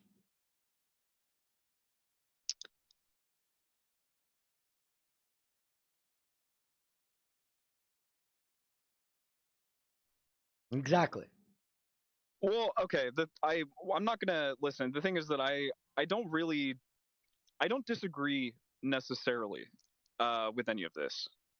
Because, like, I mean, I get it. Like, I do literally ROI is like my bread and butter. That's literally shit I'm trying to calculate for customers all day. But I feel like that isn't really like the negative claim that's being made. You know what I mean? Like, people aren't coming out against PV and being like, wow, look at their shit ROI. You know what I mean? They're kind of coming out and, I mean, there's a lot of different claims that are made by different people, you know, about progressive victory. I just don't feel like I'm really in a place either where I can, like, you know, you're like, I can't like put myself like in the shoes of, you know, one of the staff at PV or, you know, one of the bigwigs there that's trying to like go calculate all this shit and blah, blah, blah, blah, blah. You know, Okay. I'm in the shoes of like, you know, a regular DGGer. Here's you know the what I mean? thing. Here's the thing. All right. At one point, I know you worked for a specific organization. We don't need to say anything more than that, okay? Did you know how the organization that you were doing videos for, did you know their ownership or their management structure at that organization? Did you know their message? Did you know their name? Like, all the things that even a company that you might go work for some reason, everybody would rather not find out answers. There's no curiosity about the organization. There's no curiosity about the goals. Like, nobody even knows why Ohio, what the goal was, what the results were, but somehow the idea is it was successful. But by what metric was it successful? It grew progressive victory. Other than that, how was it successful? You made a video on it. I mean, I would say it was successful in that this was probably the largest gathering of people in real life from at least someone from our side of online poll. I don't know like if Hassan or any of those other people have ever had a bigger event. But I mean, this was the biggest canvassing event that Destiny had ever put on. I mean, the most people showed up. And I would just say it was a big win for just community in general, you know, trying to break out of these online spaces that we're in and to do something more meaningful. Okay, so it has nothing to do with the election or canvassing then. Canvassing is just the ruse to get people together. Well, I mean, you asked me like what was like the biggest benefit. I thought that was the right, question. And it wasn't anything political. It was getting people out of their house. Is that what? Well, I mean, I think. Well, hold on. I think that the 300 people that showed up, they learned more about grassroots on, you know, politics than they previously knew before. That's another big benefit. Was it grassroots politics? I don't know. I mean, shit. I don't know. It's what else you really AstroTurf call it, politics. Right? They didn't learn anything good. They got manipulated. What do you mean? We learned. Wait, hold on. But they learned about how to go door to door and talk to people and how, you know, this part of the political process works. And so they learned how to knock on doors, not get people registered to vote. They didn't identify. Well, they didn't identify. What was the goal? What was the stated goal PV had to track the results of this event? When everybody was in the house, PV said, "Here's our goal. We're going to what? knock on as many doors as humanly possible and get as many people registered to vote as possible." So there's no metric to identify your performance compared to projections. Well, I mean, okay, so let's say, once again, I think it's a little different than, you know, this organization that I worked for, and I worked for them for like 3 years, you know what I mean? So obviously I kind of knew all the ins and outs of that stuff, right? But I've been paid by, I mean, like plenty of, you know, there was a women's convention in San Diego that was doing an event, and I shot footage for them for 2 days. And, you know, I'm going and I'm shooting all this footage. I'm interacting with people and I'm creating a video for them, blah, blah, blah, blah, blah. But it's like, I'm not privy to those stats per se, nor do I really care. I'm just there to make a video. Do those people know you were being paid to do this video? But I wasn't paid to do the video. I was paid to shoot raw video footage for Progressive Victory, which I did. That was what I was paid to do.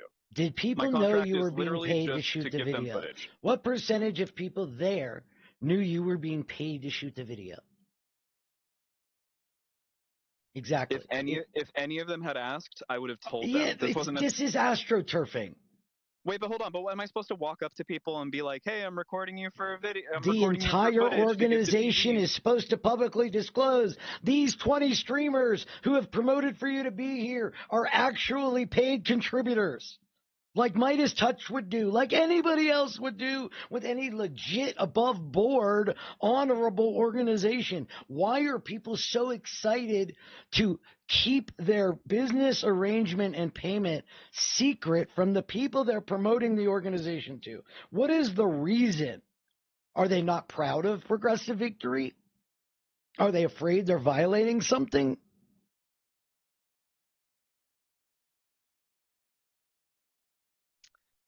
I think there's a part of this too that's just, I don't know necessarily on PV's part, but maybe for the other streamers. I think that this was kind of a lot of the other streamers' first time doing something like this, or getting involved with someone kind of sponsoring them or whatever.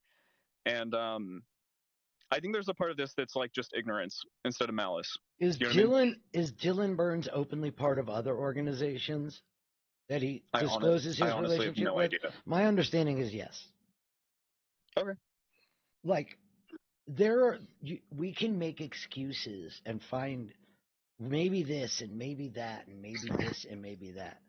But when we take it out of hypotheticals, you have an organization where nobody knows why the area was picked. Nobody knows what the goals were. Nobody knows if the goals were accomplished. Nobody knows how many people were paid and aren't paid. Nobody knows the astroturfing. None of this, when you say it all, right? None of it sounds right.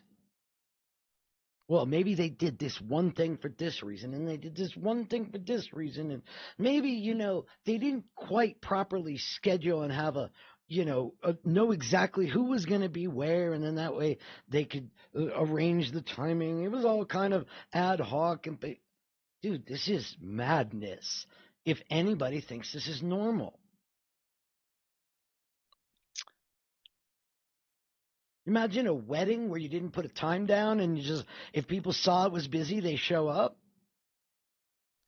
Well, but I think this is more equivalent to like you paying you're paying the caterer, and the caterer, as they're serving you their food, says, "Oh, by the way, just let you know, I was paid by the wedding planner." Like, people know the caterer is paid. Wait, I think when you go to a wedding, you assume that the caterer is paid. How about you go to a wedding? You go to a wedding. And afterwards, you find out the bride, the groom, the fucking priest, all the guests, they were all just paid actors. And you gave them a gift for their wedding. How do you feel right now? Tricked? Manipulated? How do you think people that donate to Progressive Victory should feel? I don't think this is a similar analogy, personally. So come up with it. Wow, could we maybe let's stick to another? Also, I have a question? Are PACs, can they be for profit? The LLC can. The PAC is technically a not for profit. I think those are 501c4s. So like if you let's say you generate excess revenue within a PAC, it's just supposed to be like that revenue is supposed to get put back into the PAC, right? It gets spent and paid out. You can pay people an exorbitant amount of money. You just can't make a profit.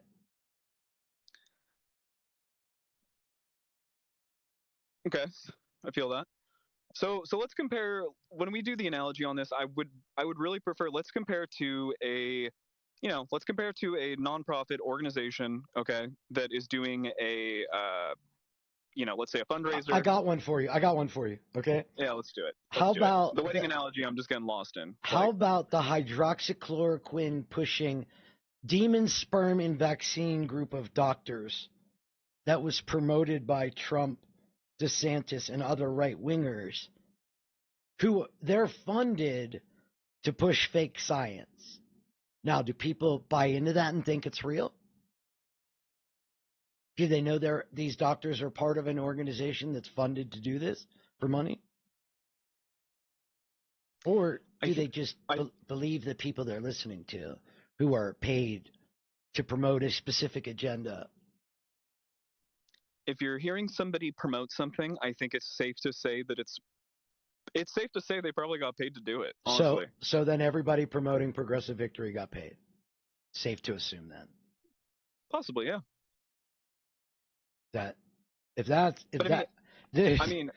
So once again, I mean, so I feel like the main issue is like when we were talking about this when we had our long 2-hour conversation, is it really is just disclosure. Like your big beef with and a lot of people's big beef with this is that they don't feel like there's enough disclosure, right? Let's like every industry I've ever been in. So let's use real estate, right? Okay. If I'm sitting in an open house and you come into that open house, I have to disclose to you before any substantial conversation that I do not work for you. Here is a sheet of paper showing you I do not work for you. This is called the green sheet. This shows you the different types of relationships, and that me sitting here, I'm currently representing the seller because I don't have a business relationship with you. So you need to know anything that you tell me about your personal situation. I'm actually obligated, if you're not my client, I'm obligated to tell that information to the seller to give the most advantageous position to the seller because that's who I work for. Okay, all right, let's stick with this analogy for a sec. That's fine. So let's say you're a random one of the 300 GGGers that rolled up to do canvassing that day, okay? Yes. And you roll up to the front and you're filling out your little paperwork or whatever. What is the disclosure there that you feel like needs to be dictated to the 300 people that showed up? Oh, you're way down the line. Why did that person show up at the event? Where'd they hear about it? Because Destiny said he was going to be there. Yeah, he's paid. Okay, so you're saying that before they even booked their tickets to Ohio, right? Yeah. There should have been more disclosure from Destiny that he was getting paid by Progressive Victory. Yes. Or the other streamers as well. Yes. Should have. Yes, because you have a financial stake in this thing you're promoting as organic. That's a lie. That's manipulation. Those are false pretenses. If I say I love my my MV7, if I was you guys, honestly, I would get MV7s. In fact, here, let me tell you who to talk to get your MV. In fact, if you want an SM7B, you can get one from these people too. But if your audio sounds like shit, and if you want to be like the rest of us, you should probably get one of these mics. But I'm getting paid for everybody that buys a mic. But I didn't tell you. Right. I mean, and this happens even in just like in camera videos, like they make a camera video and they say, hey, just let you know, this is my production model of the Fuji X106 and Fuji gave this to me. Now let's go on with the review. Yeah. They disclose that they were given the product. I feel okay. So, all right. So that's fine. So let's keep going. Let's keep going with this. So, like, how many times do they have to say that they were getting paid by PV? You know what I mean? Like, do they have to mention it every single time they say, hey, I'm going to this event. By the way, I'm paid. You should still go. Like, how do you think, like, the disclosure works on that end? I just feel like it's a little funky with the streamers, because there's, like, sometimes you stream for 8 hours. It's like, do I have to say it once an hour? Do I need to put a disclaimer on my screen? Like, I feel like a lot of this is just kind of like uncharted territory, for streamers. And I don't think that like, I'm not even disagreeing with you. They're probably, I'm not even going to disagree with you at all. Let's say you're doing an 8-hour stream. Let's say you're doing an 8-hour stream. Yeah, how much of that? How much of that 8-hour stream discusses Progressive Victory? Let's say it's 30 minutes. So then once. Hey, I'm going to, I think Progressive Victory is great. I just want to say I am affiliated with them. I work with them. I think they're a great organization. What is the deal with that? Why is this like a big deal? So I really don't think that's a big deal at all. So it's not like, well, I stream every day and I do this and I do this. So when am I going to do it? When are you going to do it? When you discuss the topic. Like I have to, we brought on legal scholar Lawrence Tribe. He's also a paid contributor of MSNBC. They don't have to say it every hour if he stays. They disclose the professional relationship. Like, this is This is a normal behavior. It is completely abnormal. Imagine you were partnered with Midas Touch Network, and their name carries weight and help you get views and gives you credibility, but you'd rather talk about how great Ben Meiselas is and Midas Touch without ever telling anybody that you get paid by Midas Touch. Like, what is the reason to do that other than manipulation? Either you're manipulating TOS, you're manipulating the public. There is no non-manipulative reason for greatly reducing standard transparency. Not like above average transparency. Just like, I love my Maserati. Oh, by the way, I also get money for pictures of my Maserati. So if you're going to go buy one from Mike Lee Maserati, tell him I sent you, I get a cut.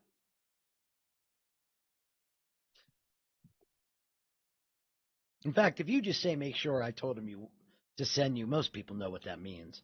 But I'm being pedantic in that one. No, it's fine. I understand the point you're making. I mean, so at the end of the day, the real beef is just that the streamers didn't disclose their affiliation with PV properly. And to me, it even seems like it was really supposed to happen before the event even happened. If you are paid by an organization, you're paid by Gucci, and you talk about your Gucci glasses and how everybody should have Gucci glasses, and then also you should come to my event with your Gucci glasses, you're not required to just tell them once they're at the event. You fucking work with Gucci. This is a fucking this is an advertisement. Okay, so I think just because I don't have that much more time, and I think that we really do agree, I think for the most part on this. So yeah, I think we should just say that, like, let's agree. The stream, I can't name a specific streamer. I don't know what exactly anyone did before the event or whatever, but I think it's safe to say that if you're getting paid by somebody to promote something, you should probably say that you were paid by them to promote something. So if any of that did not happen and streamers did not do that prior to the event, that was bad. Do we agree?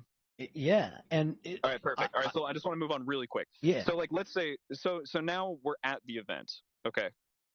Because this is the part that I'm kind of getting tripped up on a little bit, is like, once you're at the event, and let's say hypothetically the streamers did exactly what they were supposed to do, okay, in this scenario. They did disclose, every time they talk about PV, they mentioned, hey, I'm getting paid by PV, okay, all that good stuff. So now we're at the event, okay? So do you think that there's a level of disclosure that basically every person that went through the door that day, the 300 people that came on Saturday, they should get some kind of a disclosure at the door saying, oh, by the way, the 20 streamers that you're going to see here today, they were all paid by us. I don't think so. Okay, so I think we're in agreement on there too then. Like, I think that what really happened, like, the big issue is just that the streamers didn't disclose prior to, everybody showing up to this event. Not only didn't disclose, actively still are hiding it. Like, it would easily be right if everybody got together and said, hey, y'all, realizing we made a mistake, we probably should have said this earlier, but we all work with Progressive Victory. We're really proud of it, and we think it's a great organization. Done. Then you guys get a whole new start. Easy. I love that. That's great. But it's not going to happen because there's a reason why it's being kept quiet, and we don't know the reason. Okay, so so I don't want to get into the speculation territory too much, okay? But there is one thing, like, this is kind of my last little bit before I go that I want to talk about before I get out of here. I think that there are a lot of accusations that are being thrown around about, like, how much people were paid, how long they were paid, what were they paid to do, what was their obligation to Progressive Victory when they were paid, et cetera, et cetera. Right. A part of me is just kind of scared that there's almost kind of like a bit of a witch hunt, because you don't, you know what I mean? Like, the reality is that, like, I don't know who was paid at the house. Why you know not? What I mean? Like, when I asked for, why not? Like, when I asked for my payment, for instance, I can just use me as an example, like, I specifically asked for an amount that would just cover my costs, because the reality was I wanted to go there. I wanted to try to have as unbiased an experience as possible. you know what I mean? I probably could have asked for, honestly, probably double or triple what I asked for when I went, and and I didn't. Um, so like a part of me feels like there's kind of like an overinflated amount that some of the anti-PVers like think that all the streamers were paid. What you know? The idea of calling people anti-PV is like I don't mean that as a derogatory. I'm sorry. Well, I it is just don't know what to call like, it. Here's the thing: if there's I will be if happy there's to a use a secret different and term. people do investigative stories on it, is that an attack on the organization? And then when you ask questions and you know some of the answers and you get lied to, then what are the people looking into it supposed to do? Just stop because they can't get answers? No, I don't think that at all. That's not what I mean. I just feel like there are a lot of accusations that are being thrown around that just haven't been confirmed. Well, have they been? Have they been Sorry, addressed by the people those accusations have been made towards? Or have the responses been, that person hates PV, they're bad faith, they're a drama farmer, don't talk to them, they're crazy, they're insane, they're an alcoholic, they're mentally ill, they're deranged. That's really more of what has happened to people that look at PV. Right. I mean, I know that specifically, like, I know there was kind of some drama with you and Wick and stuff like that, and I don't think that was nice. Well, Brianna Wu just advocated for getting Sunday shut down and removed from the space.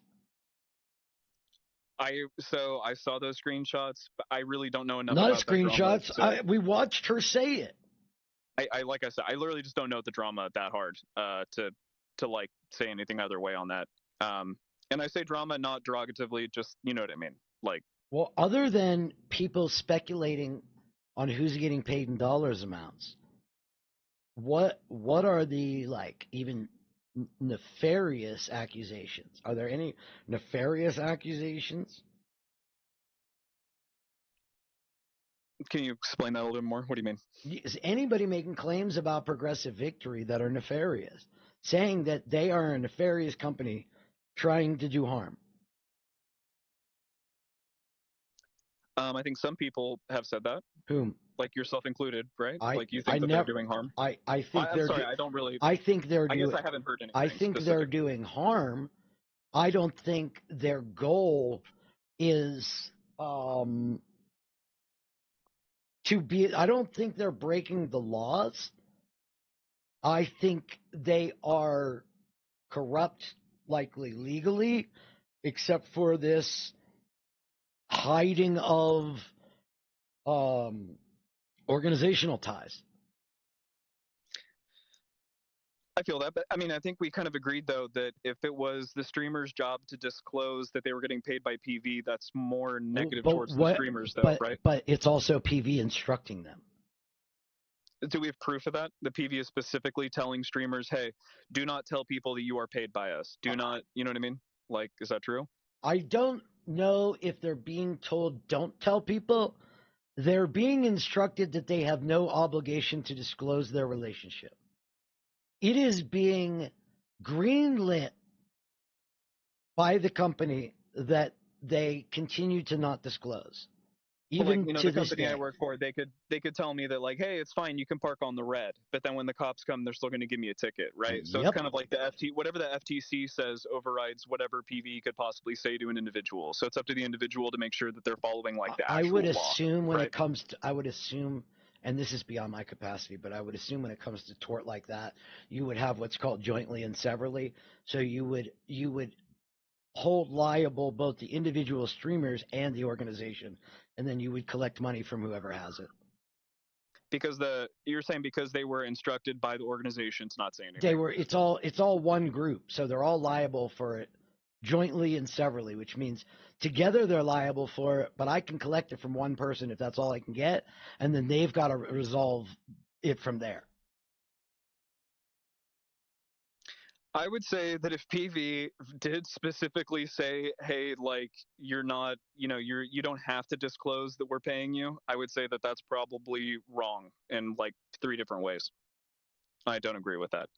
And just for the record, like, I was never the only thing, like, my contract that I signed with PV, you know, about getting payment and stuff.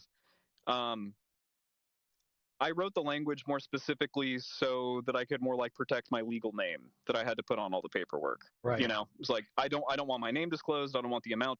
Basically, I think the way I wrote it was I do not want anything in this document disclosed publicly. I mean, that's why you use a business identity with a business ID number. I mean, that's the idea behind it. True, but I mean, I'm a sole proprietor. I don't have an LLC. It doesn't matter. You can be a sole proprietor and have a DBA, doing business as name. Look into that. Do. Look into DBAs. I will look into that. And that's some good move right there. Here's what I'm going to say. Just to state my case. This shouldn't be me having to fight to have a logical conversation, which we're having. And when I bring these exact same points up, this is considered drama, an attack. I'm a hater. I want to take their money away. I'm jealous. I'm a stalker. I'm a harasser. Not a single person part of PV said, wait a second, this is fucked up. This guy's just looking into the organization like we look into rapes and lolly. But yeah, no, I think anyone that has ever said that to you is wrong and an asshole. So, to be blunt, you're learning things about PV from me, and I'm the one who's the problem. How does that sit? I'm right about what we're saying, but I'm also the one that's trying to cause a problem. Well, I think that's wrong. But I know it's wrong, and that's what you should be focused on, is not how can I justify this, but why would an organization do this? What are they getting out of it? And how are they using me to accomplish what they want? And if you know that, then you can use them based on a real representation of what's occurring and not some, like, in all reality, no offense to you, most of what I'm watching is pick-me behavior by a bunch of people that, one, want the money, and two, want the status and to feel appreciated and to feel important. That this isn't about a logical, good, rational business decision. This is about almost everything but that. That is where you guys are all going to get yourselves in trouble. It's not going to matter to me. My life is already set. With all due, my kids have a better insurance policy with savings attached to it than most people have in their lifetimes. So, like, nothing that's going to happen is going to affect me in any way, shape, or form. But I'm trying to tell you people, and I do mean you people, that you should know what you're doing. Don't get into agreements with, you don't know what the agreement's about. You don't know the agenda. You don't know the organization. You don't know the relationship, but you feel important and you get to be part of a group. I want to push back. You're a little different. You're filming. I have a completely different. I don't really mean you specifically.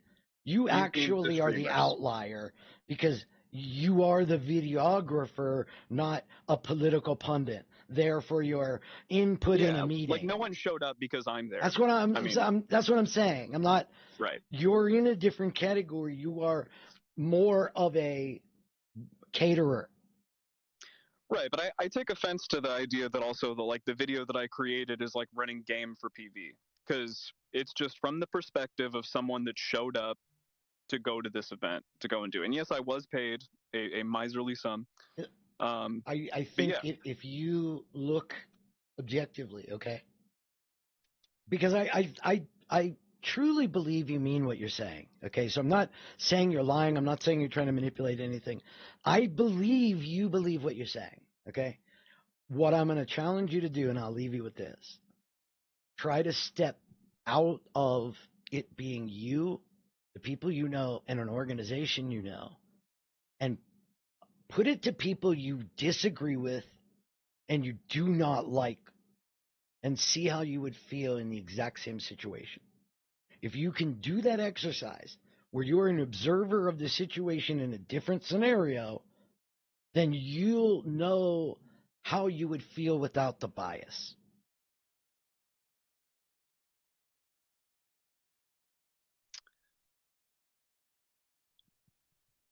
Just try it. That's all. That's all you can do. I mean, I get, like, I just feel like, let's say I'm at like CPAC, you know, and there's a bunch of Republicans and stuff, and they have, they got the My Pillow guy is there, Elon Musk is there, let's just pick your favorite, maybe right wing pundits or something. And CPAC's paying you. CPAC's paying me specifically, or to they're film. paying Elon Musk? They're paying you to film this thing. They're paying me to film. Okay. Right. I mean, I'm there to get the bag, and then I'm dipping. Right. I'm just right. And so what you're going to do is you're going to try to create material. You're going to try to create material that even subconsciously puts you in a position to get hired again, and not put you in a position to be less likely to be hired. All right, so let's say I go to CPAC and they paid me to go I'm dumping all the footage to CPAC, right? Like I was hired, and I'm not creating a video for CPAC. Right, you're just doing raw footage that you have access to. And then I'm dumping it off to them. Right. Okay, so then I go home, and then I make my CPAC video. Why? Wilderness Channel CPAC Why video. did you make the video? What's the purpose of it? Well, for the CPAC video, I mean, depending on my experience at CPAC, let's just say for the sake of argument, I had a really negative experience. I might say something like, I could just tell, that a lot of this was just grift, and all the things that they were saying were terrible, and blah, blah, blah. So the reporting would be based on your feeling of the event. Correct. And if that means you never work for them again, that's fine. Correct. I mean, it's the same thing with PV, though. I completely, I could think about the video that I made. I mean, I'm within the first 15 seconds of the video, I mentioned that Lycan and Lauren De Laguna, people that supposedly were paid to be there, right? I mean, one of them was talking about whether or not black people are, more likely to be criminals because they're black. You know what I mean? I'm not sure that came off the way you intended. Because it came off as in that's the type of discussion that went on at that place. It didn't. Right, and if I wanted to run game for PV, wouldn't I have just removed that part of the video or put something better? I mean, if all you want to do is a complete puff piece, yes.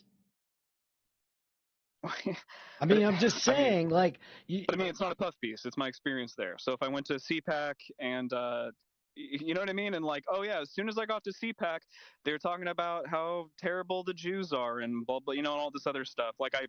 It's like the same. When I say puff piece, I'm not talking about you intended to create a marketing piece for PV. I'm not making any accusation that you made this video. But it's only a marketing. Well, I understand what you're saying, but it's only a marketing piece because what I had to say was positive. Correct. If I made a video and I was like, PV is trash, blah blah blah, then you wouldn't be, saying, hey, Will, you made a puff piece for PV. Correct. But those are my honest feelings while I was actually there. While I get that, right? If you were paid by a group that wanted dirt on PV, and you went there to get dirt on PV, do you think your video would have been the same? Yes. You would have gladly gotten along with all the people you were trying to get dirt on, and by the end of it, you would have turned against the company that hired you. So I'm hired by this company to go get dirt on PV. Okay, so I go to this event and I go shoot a bunch of footage and I'm talking to people and I'm trying to get my angle. They paid me to go get footage, so I'm hitting I'm talking to people, blah blah blah, and it's just completely kosher. Okay, all the conversations that I had were the same. No one knew I was there as a spy to go spy on them, blah blah blah. Yeah, the video would still be the same. I would come away and be like, you know what? They sent me away on this. Originally I was there, hired by blah blah blah to go see if I could get X, Y, and Z from these people. But hey, it turned out that it's actually pretty kosher. Everything seemed above board while I was there. That would be the video. I can't argue with you because this is your opinion of yourself. But I find myself to be a relatively analytical person that does value proposition and risk reward for a lot of the things I do. And I believe I would have different questions that I said to people based on my intentions of that weekend. That if oh shit, I mean, I wait a minute. So if and I don't even want to talk about it. I just want to say this is my opinion, and then I'm going to get going. So, and it's not like and it does have nothing to do with anybody else. Okay, if I am at an auto event paid by Ford to help Ford, when people come to that booth, the things I'm going to ask are based around putting them in a position to like and agree with the you still there? Hold on. I'm so sorry. Could you just restart your sentence? You kind of cut out in the middle of it. Okay, you still there though? Yeah, I'm here. Okay, Hello. hold on. My little my thing kind of blew up for a second. One moment here. Okay, so I'm at the auto show, and I work for Ford, and I'm fully disclosed. I have the Ford shirt on, right? Okay. And people come up to that area. The things I'm going to say to those people are designed to put them in the best position for me to do business with them. If I am there as a plant for Chrysler, the things I'm going to say and bring up are likely deterrents and to put them in a position to most likely not be in a buying position for that car. Now, if my goal is to turn Ford prospects away from Ford, the relationships I create with those people is different than if I'm inviting them to Ford. Therefore, my entire outcome and perception will be different.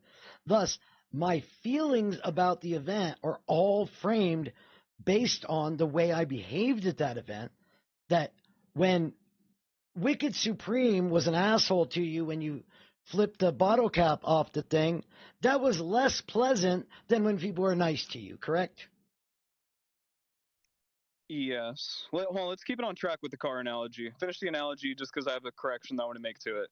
But yeah. Just the idea of my interaction with every other person is colored by my intention. Your intention wasn't like nobody's intention was to be there to poke holes in what was going on. Therefore, nobody's asking, what are our goals? What are we trying to accomplish? How do we know if we did what we were supposed to do? Like nobody cared. I mean, okay, so I think that pretty much finishes at the analogy. So I think the analogy that you used with the car show to frame it more around me specifically, it would be like, let's say you worked for Auto Trader and they paid you, X amount of money to come out, and they paid for your accommodations to come to the car show. Okay. And Ford and Mopar and all those people are going to be there. Okay. And, you're going around and maybe, Ford is the one that footed the bill, right, for, your hotel stay. But your job to be there is to be an objective journalist because you're working for Auto Trader. Okay. Wait, but Ford paid for me to be there. Yeah, Ford did pay you to be there, but your job is to be there. You work for Auto Trader. You don't work for Ford. Then why did Ford pay for me to be there? I don't know. It just worked out. Mopar paid for these guys. Ford paid for these guys. I don't know. You're staying in the Ford suite. Okay. Something like that. Okay, so so I'm not saying there's no bias there. There's obviously some non-zero percentage amount of bias there. Okay. Okay. So the thing is that, I work for Will and his channel. They hit me up. I go there, and I was actually asking a lot of questions. To be fair, I wasn't like super like marketing minded like I normally am. Like I wasn't like, what's like the ROI we expect? Da da da da da. But I was asking things like, how is the turnout? Like, did you expect there to be this many people here? What are like what do we think? Like what's like the I did actually ask at one point, like what percentage of the doors that we knock on usually end up being registered voters or something like that. And they said it was less than, I think they said it was less than 20%. Like they expected that of every house we went on, less than 20% of them. So they thought one of every 5 house would be a potential registered voter, but one of every 200 homes was a potential registered voter. So they were just like way wrong. Apparently. I mean, that's how I would perceive it. Yeah, they were just wrong. But like, I'm going there and I am asking questions, about stuff like that. And I am famous for, Extreme Daddy Festo, Feudalist Hierarchy of Online Politics, a video that's pretty critical of the space, If there really was a reason to be critical of someone at the event, like I would have had every incentive to do so, other than the fact that I was just paid $2,000 to shoot the footage, you know? Like, all right. you know what I mean? I appreciate your honest candor. I don't believe you are trying to spin a story. I believe you are being honest to the best of your ability. I don't mean that like you're lying. I'm just saying I think you participated in this conversation without trying to be manipulative, and I appreciate that. Thanks. You know, and listen, I really do think that I mean, it's not probably, there should be more disclosure about people that are paid by political organizations to go there. There just should be in general. I mean, that's not me saying it, that's the FTC saying it. So, Missy says it best. I don't have a problem with what Will did. I just hope he considers all this before he takes the next gig with a pack. That's all. Just be more aware, just like the Pandora's box, be more aware that you're making choices before you realize you're making choices.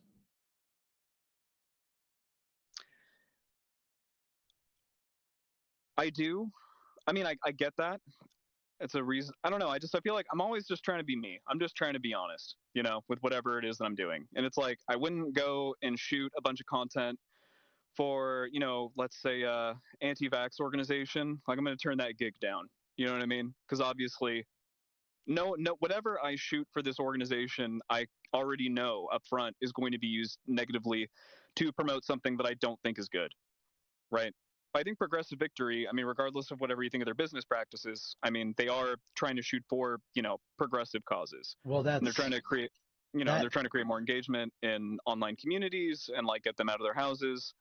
And I think that's a good thing. And I just think that if anything, we really should poo-poo the streamers that were getting paid, and they should have disclosed more. I mean, I don't really even care about poo-pooing them. I think they should just look. This isn't about appeasing me and that I deserved something. This is literally about if they want to be able to grow this and do it with other people in the future, they should do it the right way and not ruin their chances. Okay, see, exactly. And that's why that's why for me I don't think there's a lot of malice here with the streamers. I really think it's just ignorance. I think this is like the first political pact that a lot of these people have worked with. You know, respectfully to the streamers, they're not very media savvy. You know, streaming is not really like. I agree. The generally ignorant are being taken advantage of, which was the entire point that I put out there. You guys should know what you're a part of. And that was other people that did the same thing. Those were framed as conspiracy attacks. The specifics of the conspiracy were never addressed, so they couldn't be countered. And thus the way of nebulous propaganda. You discredit in ways that can never be countered. Like, is Sunday supposed to go out and prove he's not an alcoholic that's deranged and has a personality disorder that wants to harm people? How's he supposed to do that? You can't. We could always stop drinking on stream and, you know, attacking people. That'd be probably a good start. Well, I mean, he could, but. All right, brother. Appreciate you. And Bombs, good chat. Always willing to discuss more of this. Yeah. And I mean, and I just, it's fucked up, honestly, what some of the streamers were saying, specifically to you about this. I think it's like, if PV wants to be taken seriously, then they should welcome the criticism, and they, you know, and they should just improve, you know, because I think some of the critiques here are absolutely valid. Appreciate that. But yeah. So, anyways. All right, brother. Take it easy. All right. Peace, G. Bye. Okay, that was fun. I enjoyed that. How was it? It's hard for me to read and not not lose my place. The psyop by creating character development in the streamer to pull the audience. Yes. It's the journey. Yes. Like, they don't understand. So, I am valid. As a sales, somebody give me $300 so I can feel like I did something good. I'm just kidding. I'm just kidding. Don't give me anything. Wonder how much IRIs paid? That's the problem. Like, if they said I have a professional relationship with PV. What they're getting paid doesn't matter. It doesn't matter. Nobody needs to know how much Lawrence Tribe is getting paid when they say he's an MSNBC contributor. Like, anytime you're fighting against transparency, you need to fucking stop and ask why. What is it that I'm afraid that's transparent? Like, nobody knows what Dylan Mulvaney was paid. Nobody, well, some people know what Dana White was paid by Bud Light. But it's not about tell me what you got. It's tell me you have a relationship with them so that I can make my own decision without being manipulated. When Trump shows up at a Chick-fil-A and a black lady comes up and goes, black people love you. And then you find out that's a Republican operative. And then he goes to another place and two black people come up and go, we love you. And you find out they're MAGA rapper and MAGA like conservative propagandist. You're being gaslit and you're being manipulated. And it doesn't happen from one event. You can't go, this all happened because Trump went to a non-union shop, paid $20,000 to have them pretend that they're a union shop, and then claim that he's pro-union while attacking the actual union. This is the way I see PV. More about his experience. I do appreciate all the people who were there to promote progressive causes. Yes. This is the thing. If they're open and honest, you can do a better job. But I can't imagine spending that kind of money with those kind of numbers, that type of operation, and nobody knowing what the stated goals were. Like, you got to be out of your mind to think that makes any sense. I didn't do an estimate without an outcome in mind. I don't go on a sales presentation without an outcome in mind. You don't create a weekly goal, a monthly goal without an outcome and a metric. Somehow this political organization spending $250,000 plus a year on all this bullshit, they don't have an idea of what they're trying to accomplish or how to figure out if it was successful or how to share that data with people. You want to know why? It's because they don't have an agenda to make a difference in politics. They have an agenda to grow an organization. They don't care who they hurt to do it. So are the streamers trying to do something wrong? Nope. Are they part of something that, look, I'm going to tell you, I've been a part of this type of shit before. I've been in multi-level marketing, which is predatory as fuck. But you don't know it's predatory until you pretty much either succeed or fail, and then you see the ratios and you know you're ripping people off. But you're not doing it out of malice, but you are fucking people over. Because the company set it up that's how you're going to behave, because that's what the company needs for the benefit of the company. I worked for a mortgage company that gave us the leads, but we were required to like report on these and try to work them. Half of the people they gave us were 75-year-old people on a fixed income in a trailer with 7 years left on their mortgage, and we're going to move them back to 30, but lower their payment by $70. That's fucking predatory as shit. Once you realize it and you understand, I am being used to rip seniors off. Was I trying to rip seniors off? No. I was manipulated and taken advantage of so that they could use my skill set for their wealth. And until you're willing to find out what about this organization might make me not want to participate, what about this organization makes me feel uncomfortable, like kid not kin, positive and negative. He personally identified, I don't think this is safe for my reputation.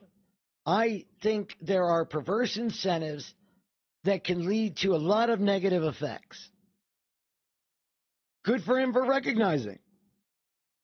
Bad for him for shutting the fuck up about it. Helping to pile on to people, calling them nuts, discrediting them, while he knew it was true. Explain that shit. I'm willing to help this organization that I find is manipulative and potentially harmful, but I'm going to help people that I care about get more entrenched in it because I want them to make a little bit of extra money in the meantime while they risk their reputation and their career. I mean, he knew better, but fuck it if anybody else was trying to say something. Let me just keep it hidden. I mean, these people are just gross to me. This is gross. Yeah, New Mexico, Biden won by 10%, over 10%. So, I don't believe, other than Wick and Brianna Wu, I cannot assign malice to any streamer. But lots of streamers have already caused harm. They've already put themselves in position to do things. Look at Stardust. Stardust said it's wrong to call Sunday an alcoholic. Unless it was Wu that did it, and then she kind of got on board with it. How does that change occur?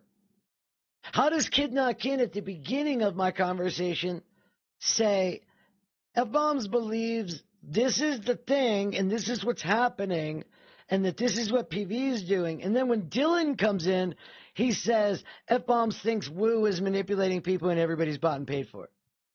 Well, why when the guy from PV comes in do you change the way you present it? Why? Because you have an incentive. Yes, that's my point. When you believe people looking into your organization and putting its name out there is harmful, what the fuck are you a part of?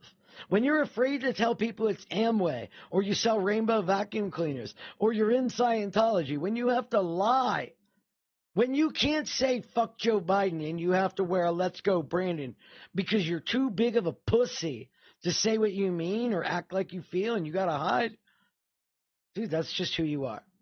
Me? Fuck them all. I didn't do this to try to, like, get attention or grow my stream. I did it because I was sick of the anti-Semitism, and then it got worse. All it did was get worse. People justifying yelling blood libel and claiming it doesn't have anything to do with Jewish people and anti-Semitism anymore. Claiming that the IDF must be my side because I'm Jewish, and that if I have anything to say about it, I'm just mentally ill.